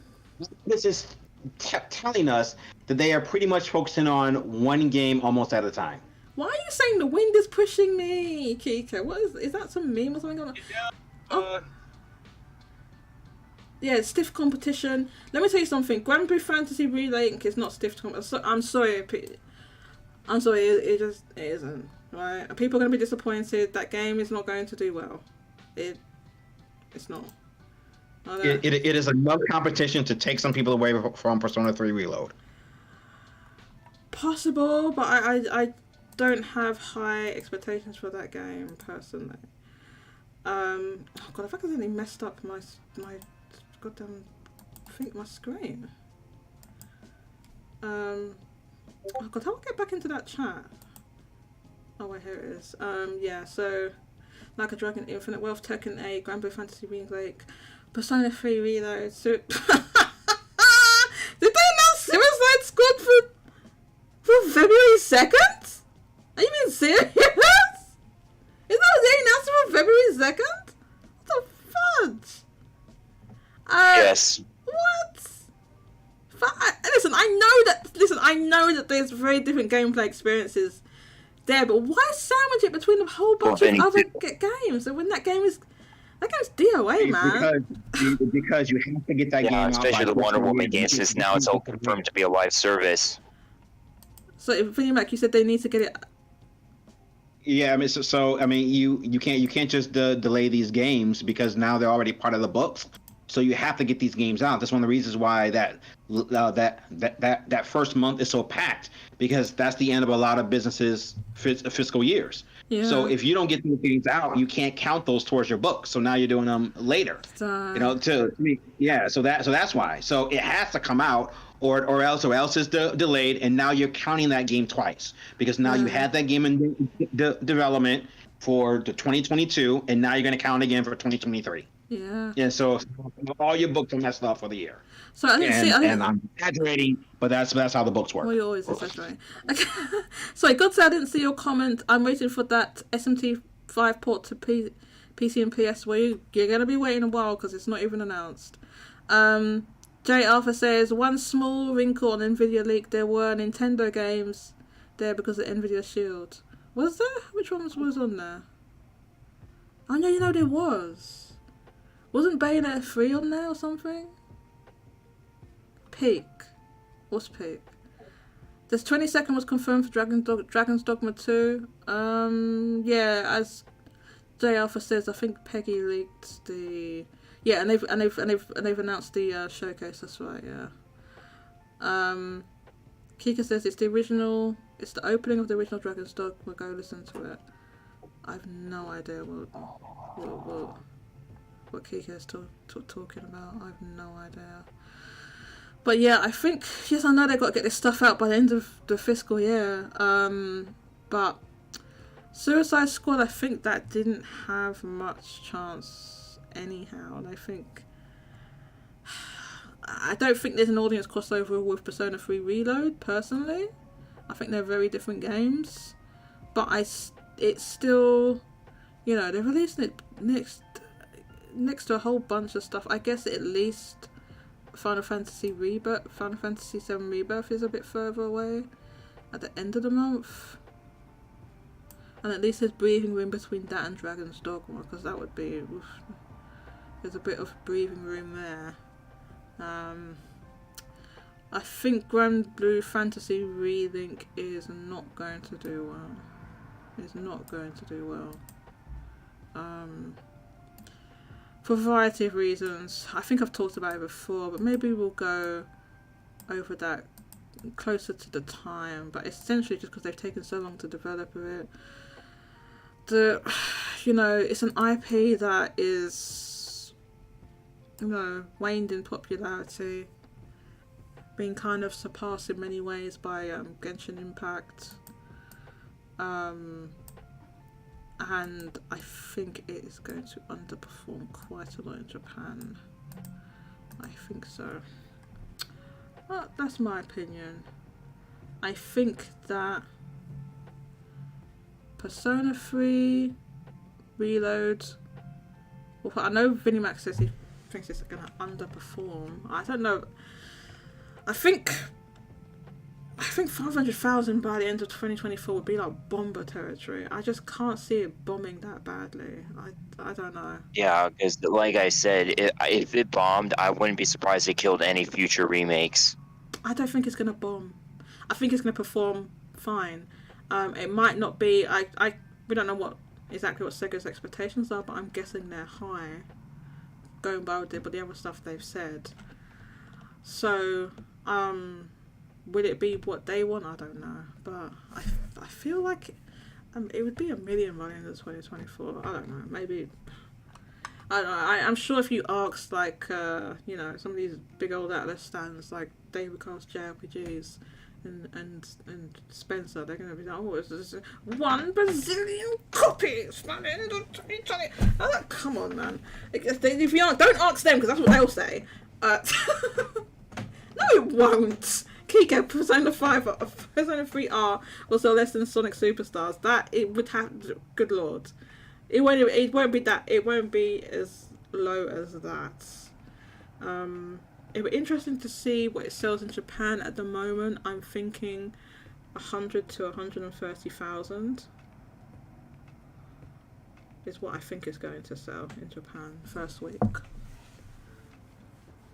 If I had to guess right now, is what I think it's going to sell. Is it going to be selling 400,000? Hell no, it's not. If that is what Sega and Atlus think they're out of their minds, it's not going to sell 400,000. I think between 100 and 130,000, personally.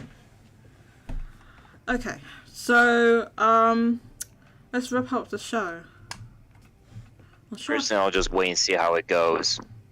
So if it does bomb, I think I have a bunch of reasons why it did. But that's until if it does. I don't think it's going to bomb now. I don't And think you so. know, either, and you know, I'm a take, big like, I'm a big cynic, especially when it comes to Atlus, and I don't think it's gonna bomb. I also don't think it's gonna overperform. same. It's probably just gonna be like the okay margin. Yeah, that's what I would say. I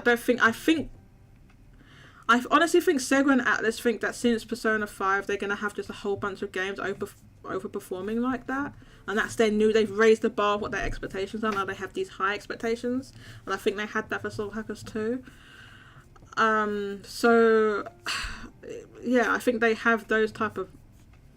I think they might have those type of expectations for it, but I personally do not think it will overperform. It will do just fine, which is why I don't think it's gonna bomb. That's my opinion. But don't. I mean, you can go on and say don't ask them. Go and ask David Cost JRPGs and Spencer and King Naokami and all of them, and 1% copies. And that's what they'll say. I know that's what they'll say. No, won't. Right? I'm telling you right now, these are Atlus stands, I swear to God. Come on this show and defend Atlus. They won't do it.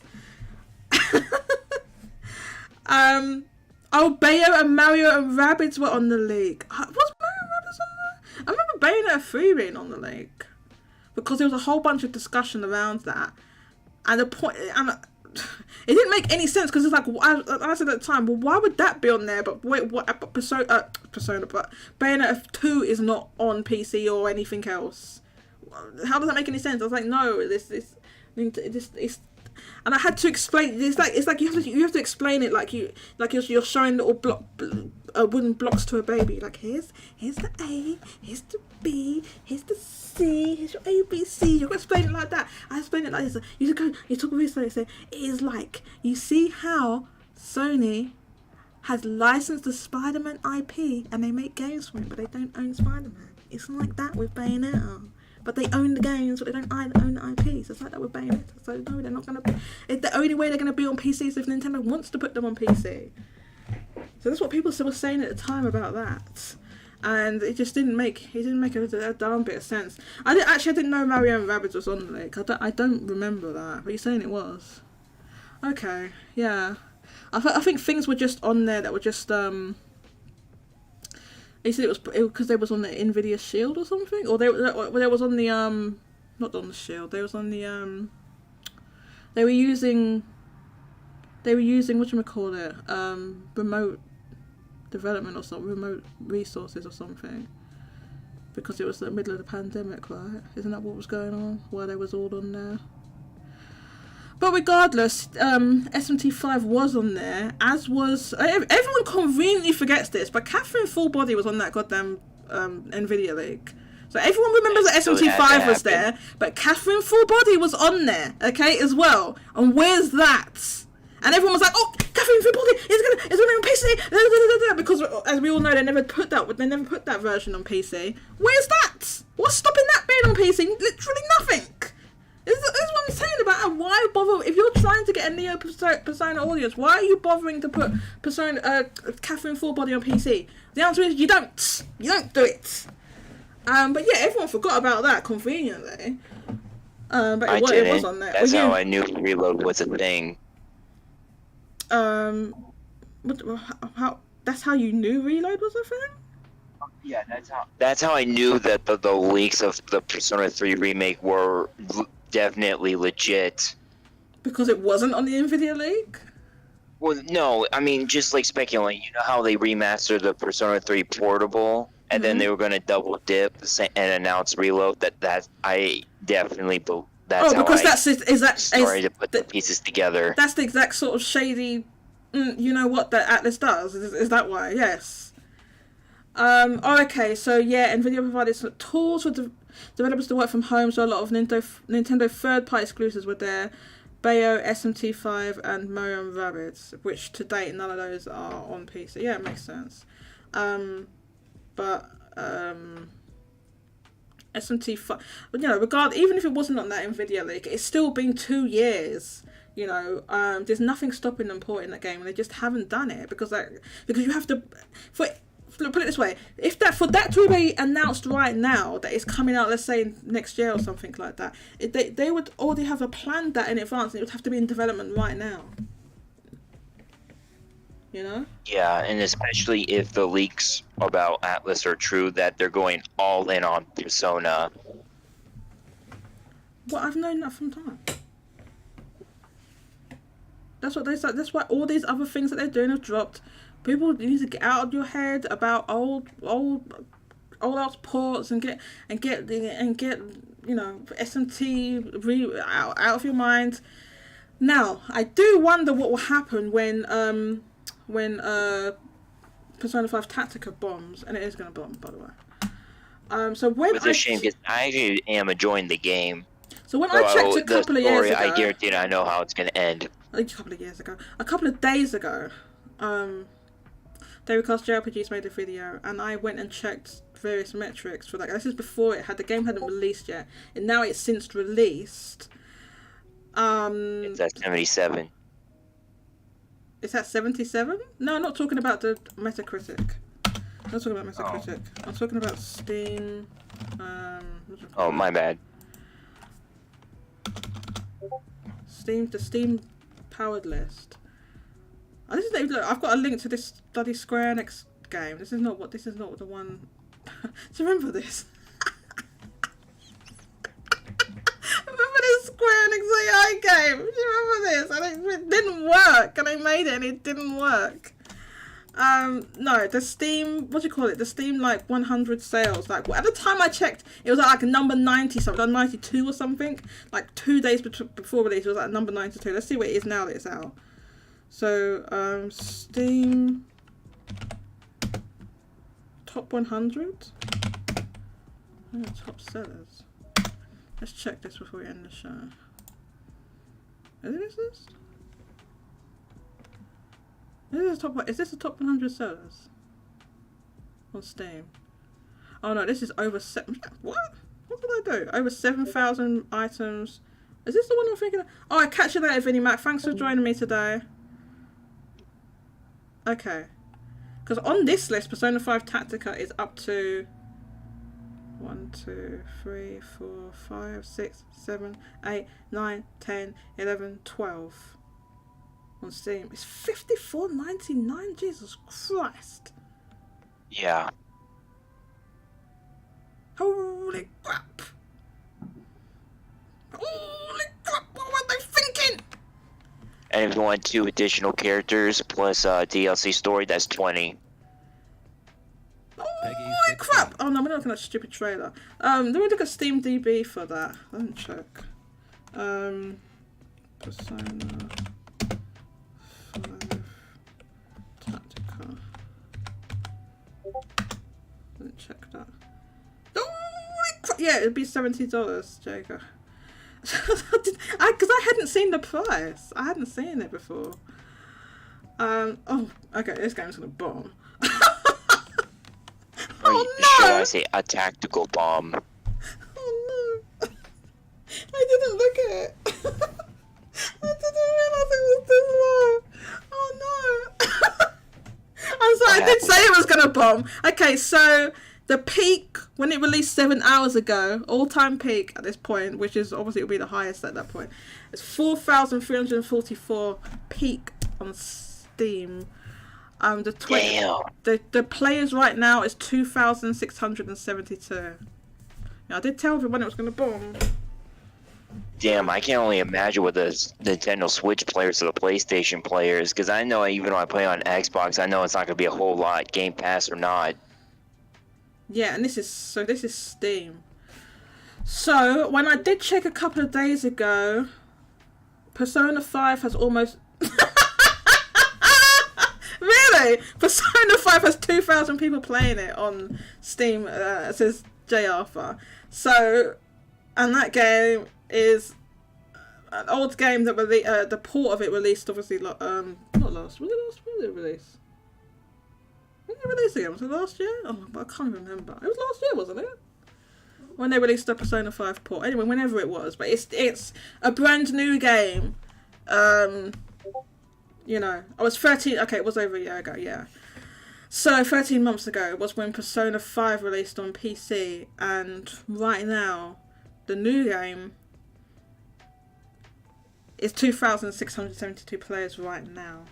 The peak of 4,344. So that is a bomb. That is a bomb. There's no way of cutting it. That's a bomb. Now, when I did check, now I also checked. I checked the PSN store and I checked the Nintendo eShop. Now I can't check them myself with all the different regions, but they collate them on install base. So I looked on there, and at the time, this was like 2 days before, it was like 2-3 days before launch, it wasn't in the top 50 of any eShop in the world at that time.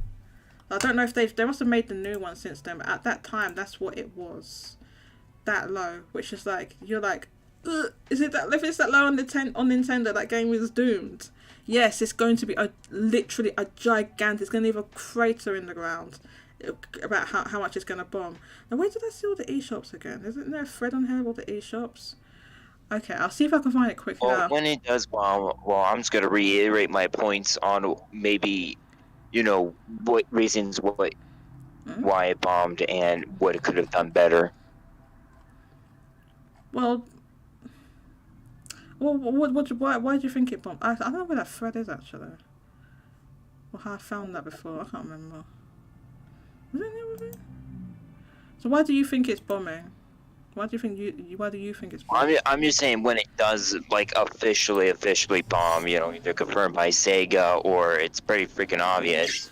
I think it's very freaking obvious right now. All right. Well, it's just, the Burnout, not a sequel during, weird art style. I mean, it's pretty obvious. So which do you prefer? The Persona Q art style or the Persona Tactica art style? I'm getting used to the Tactica art style. Well, visually, not the character portraits and the models. It still looks really weird.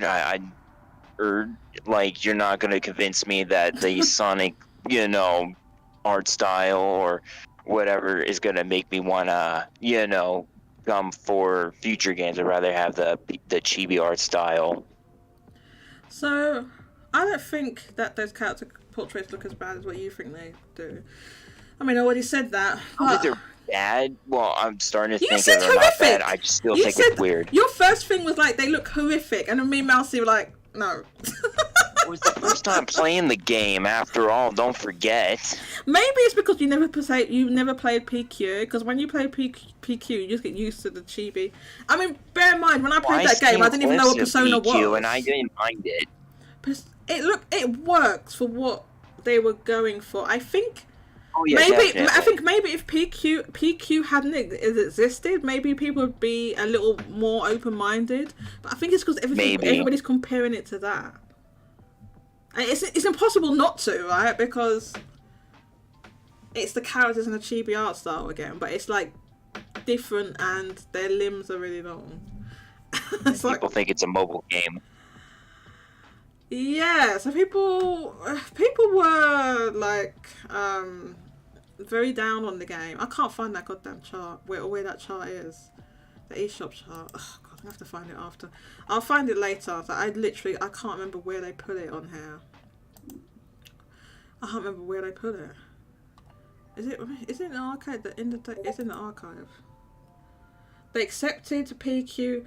Right, yeah, so that's the other thing. It was kind of, you would expect them to do something. I said that before. They had to do that for the hardware of the 3DS. You've got the screen so tiny, so everything has to be shrunk down and zoomed in so that you can see anything. And the resolution on the 3DS is really low as well. So you have to have them like with quite distinctive features and like large, so you can see what's going on, stuff like that. So I think that's the reason. But they didn't necessarily have to do that for P. Now I wonder, do you think people would have felt differently if the art style was different? Red Hood. Definitely. I think if the art style was different, maybe people would have liked it, or maybe people would just be indifferent. Okay, so you think people aren't indifferent, they just actively dislike it?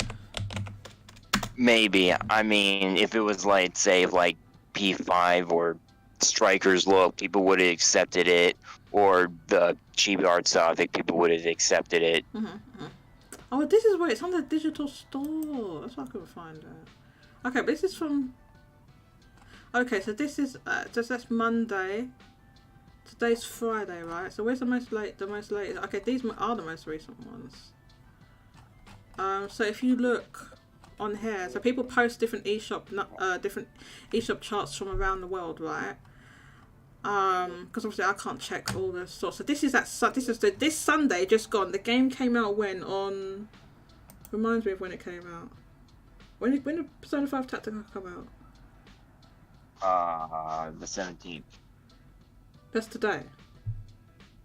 Today's the 17th. It didn't come out today, did it? It came out today. Yes, today. Even though I was able to play a few hours ago, yesterday. Okay, so yeah, it's fine, fair enough. So it's come out with a few hours ago. So this is on Sunday. This is the Canadian eShop on how it looked on Sunday, a few days before that game was coming out. So the Canadian eShop, we can just look. You can just glance down it. I think they've highlighted the new. Oh no, the blue ones are money off. I'm gonna do this. Oops. Why is Control F not working? There we go. And you can see. So I've just done a finding page to make things quicker. So extras, so you can see here, this is the Canadian shop, right? So it's not in the top 50. So you look here, and this is where it is. It's at number, the digital deluxe edition for Persona 5 Tactica is at 320 on the Canadian eShop. Next one, hang on, let's go first one on the page. So this is in Japan, the digital deluxe edition for Persona 5 Tactica is at number 68. Right, and this was on Sunday. They do the rankings on Sunday. The regular edition in Japan on Sunday, a few days before this game was coming out, was at 219. This is how I knew the game was going to bomb. This is in Japan on the Switch, and that's how badly the game was doing in Japan on the Switch. And I also did check the PSN store. So the PSN store. It's the rankings are a little bit different, so you can't compare it directly because you have to filter out. You have to put various filters on there to try and get the stuff to come up, and then it groups certain things together. So it groups the stuff together. But it was like a few pages. I looked at the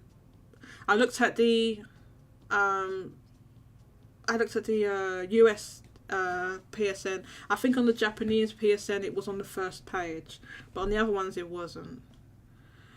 So look, so the US, so we go down to the next things here, 2, 3. So this is the US one, right? So the US top 50 on Sunday, right? Persona 5 Tactica Digital Deluxe Edition is at number 272 on Sunday. And interesting. The regular edition on Sunday on the US eShop was at number 775. So it wasn't out yet, so this was a pre-order. So if a game is that low, less than a week before launch, it's gonna bomb diggity bomb hard. Yeah, and if they have high expectations, they are smoking something. If they think this is gonna be, make it millions and millions or whatever. I don't know if they thought millions of millions, but I thought that this is something very high. I think they thought this was going to be another transfer of the Persona. Yeah, just slapping Persona 5s on something isn't enough to make it sell. Obviously, there's other factors involved, and this seemed to have gone over their heads at Atlus. So, like I said, on the Japanese eShop, the digital deluxe edition was at number 68, and the regular edition was at number 219 on Sunday. So it's a pre-order at that point. And those are the most up-to-date ones we have. The US one, I think I just did that one, and a Canadian one. So yeah, that's all of them. Oh, was it on the Mexican chart or not? I think it missed the Mexican top 50. J. Arthur says on the US eShop it is not even on the website. The chart, you mean? I mean, it must be on the website somewhere, but it's not in the chart, I'm guessing you mean. Mouse. Oh, I didn't see this, Mousy. Mousy says, I'm still at the doctor's. Can anyone timestamp the Jodie Atlus theory when it gets done? I said the theory. Yeah, I'll try and timestamp it later. I said what I think it is. Vinnie Mac was like, oh, well, you can hear with Vinnie Max. I said it wasn't anything revolutionary. I said that they're trying to transfer what I'm calling the Neo Persona audience to other P5 fans, really. P5 fans to other gameplay experiences and IP. And that's why they are making no attempt to grow or even maintain the SMT audience. If you was trying to grow or maintain the SMT audience, you would have ported some of those SMT games. They didn't do that. And they've not made it on the chart, yeah. So I'm not surprised it's not on the chart because, it bombed hard. And you've seen the Steam thing, and I said before it was gonna bomb. And yes, it's going to bomb. It's not going to look pretty on whenever we do see the Oh yeah, we can check what do you call it? A Comeg. Let's look at pre-orders. Let's see how it looked before, because obviously it's not on here now because it released. So I have to go back to when? Back to yesterday. Okay, so here it was. Oh no, that's 2 days. 2 days of orders? Okay, do you have 1 day? Okay, so 1 day. So this is the last day. This is how many points had the Comeg. 14 on the Nintendo Switch, 13 on PlayStation 5, and the PS. There was a PS4 version of this game, right? The PS4 version is not. Yes, it's in both current gen and last gen.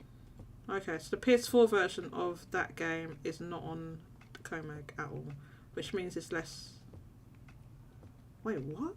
That means it was less than 1 point. That means it was 0 points. Wait, hang on. Let me make sure I've got that right.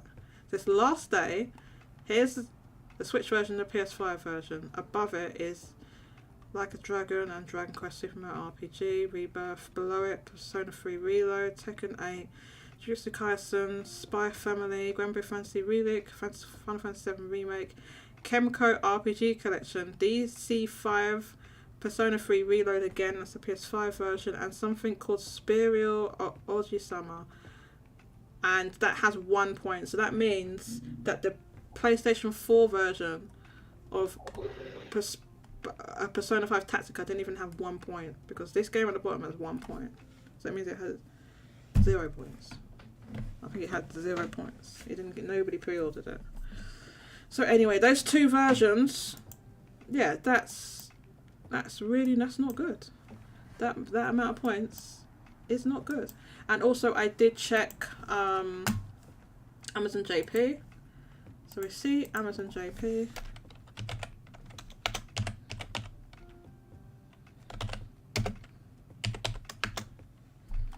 Amazon JP. Oh no. Wait. I get it. Wait. Okay, so you have to go to bestsellers list. Where is it? Where the bestsellers list? Why did they change this? Oh, they've changed everything around because of the goddamn. Oh, I don't know where it is. Where's the bestsellers list? Somebody link me. I don't find it. It's normally on this page right here. What the hell? Can I look under? Okay, never mind. I'll look under here. Well, here's bestsellers and video games.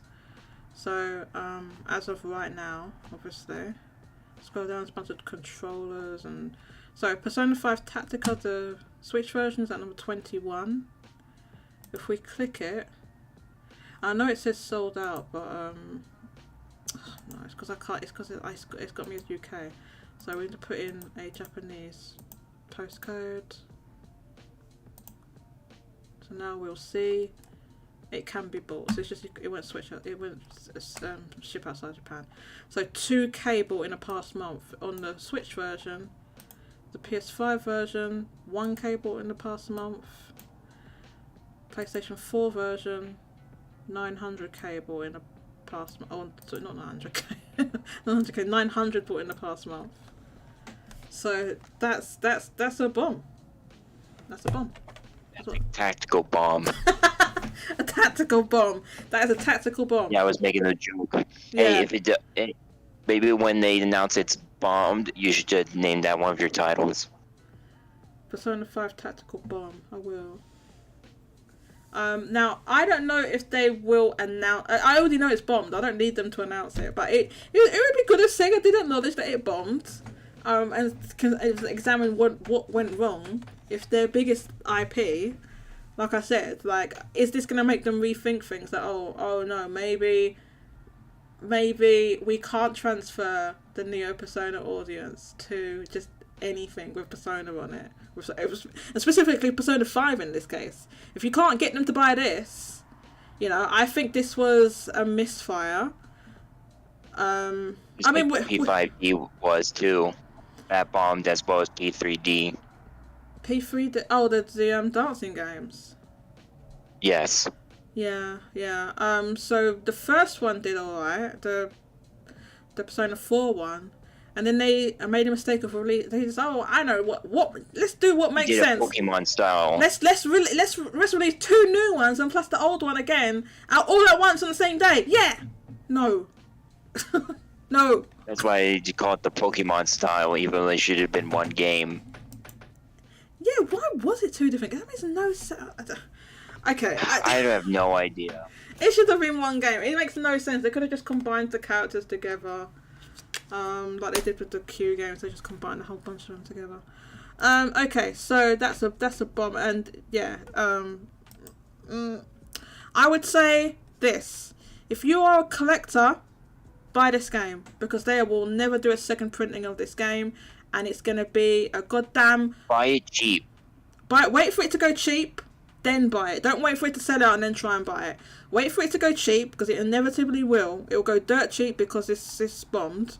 Right, wait for it to go cheap. If you wait for it to go cheap and then you just wait, then it starts to get more expensive again because they're rare. So wait for it to go cheap at the stores, then buy it, and then the price of it will shoot up because they're never going to print another run of this. Just like one more edition. Not like that. But that was a bit. That was them. That was again Atlus's greed. But there's other games where they bombed or they didn't do. Either they didn't print enough. Or it's ones where they didn't print enough, or ones where they just didn't do well, and then they sell out because they only do one print one. But this is one of those games that will eventually go rare. It will eventually go rare because I don't believe they're ever going to print. I think this is one print run and that's it. I think that's what's going to happen. One print run, one and done. Now imagine this, Red Hood. If it's that low on Steam and on Switch, how low can you imagine this must be on Xbox? Low. I mean, I don't know the way to check numbers to be specific, but I wouldn't be surprised it's low. You can check the Xbox most played list. The problem with it is that it's only the top 50. So, and it includes stuff in Game Pass. Yeah, like I bet it's helping a little bit, but even I said it to myself that if it wasn't on Game Pass, I wasn't gonna get the game because after Strikers, I thought it was Dancing, I didn't enjoy it as much as P3D, and that Tactico was a neat surprise that I actually did like. Though the story, let's face it, it's probably not gonna be that amazing. Yeah, I wouldn't expect something like that to be amazing. It's just, a cute little game, But yeah, I do wonder if it will make them rethink any, them as in Atlus, rethink any of what they're doing with this. I don't know. I have my doubts. I don't know. I mean, then again, they rethink about their idea of making another Persona 5 animation after the first one was a freaking disaster. Yeah, people didn't. Why would they do that when the first, as you said, no, I don't think they're going to do that. I don't think they're going to do another Persona animation. I think they're going to do that. They're going to do that live action. Yeah, no, I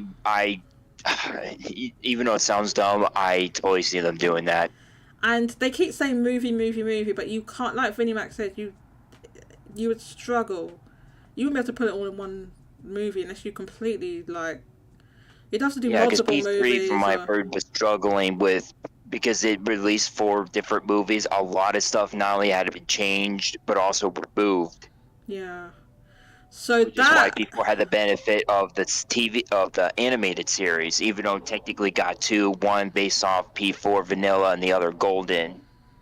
Yeah. So it would make more sense as a TV show, like with multiple episodes. But I think it is going to. I think they're going to try, because I keep in those interviews and stuff. Like I keep saying movie, so either you try and make an original story. Do you try to make an original story with the same characters, or do you make all new characters in the original story? That's the question. So anyway, this show's been going on for like nearly an hour after I said I was going to end it. Rolucci says, Atlus got tired of waiting for the Super Switch. Atlus got tired of waiting for the Super Switch. I love me some ST. So it sucks not seeing more love or port from that series. Yeah, it's unfortunate. Me too, says Jago. It's unfortunate. I think the only thing, especially as a lot of the games are not, there's no legal way to access a lot of them. The 3DS ones, the eShop's gone and so on. So, I would say just emulate them. Honestly, the ones that you literally can't buy. There's no other way to get them. But we are going to go ahead. Whatever, but yeah, I agree. Whatever. I would advise though, if you're going to want to play those Q games, like I said, just hack a 3DS. Play it with. I think you should play it with 2 screens. I think it's just a pain. I don't know, man. I think those sort of games need to be experienced with 2 screens. Okay, so let's go ahead and end the show. Thanks to everyone that joined me today. Thank you for my special guest for a discussion today. Red Hood and Vinnie Mac, who had to leave earlier. Thank you so much for joining me. Thank you for everybody who was in the chat and the pre-show. Jago, Mousy, Rolucci, Mario DK, Yeshua. I can't remember everyone. I'm sorry, I can't remember everyone. I can't do it. J2 Blue was here for a little while, and I think Dank was here for a little while, and some other people. So if I'm forgetting, I apologize. Also, just one piece of housekeeping. We do have a new mod over on the Discord server. That is Jago. So Jago, we've added to our mods team. It was only me and Mousy, so it's now me, Mousy, and Jago. Jago is a moderator, as well as a moderator on this YouTube thing. I don't know why I gave him so much power. I did. He's going to say stuff about Sonic music not being banned. Don't listen to him. It is banned. The ban is still in place. So My game based. What? I don't know what he just said. Right. Don't listen to Jago or Red Hood or Keycat or these people. Don't listen to them. Okay. The ban is this. Sonic music is banned. All right. Completely banned. Doesn't mean you can spam Persona music. You can do that. Spam Persona music? If you really feel like you must spam Persona music, Red Hood, then spam Persona music. Okay, I'm not going to stop you if you really feel like you need to do that. Okay. Thanks everyone, and I'll catch you on the next one. Bye bye.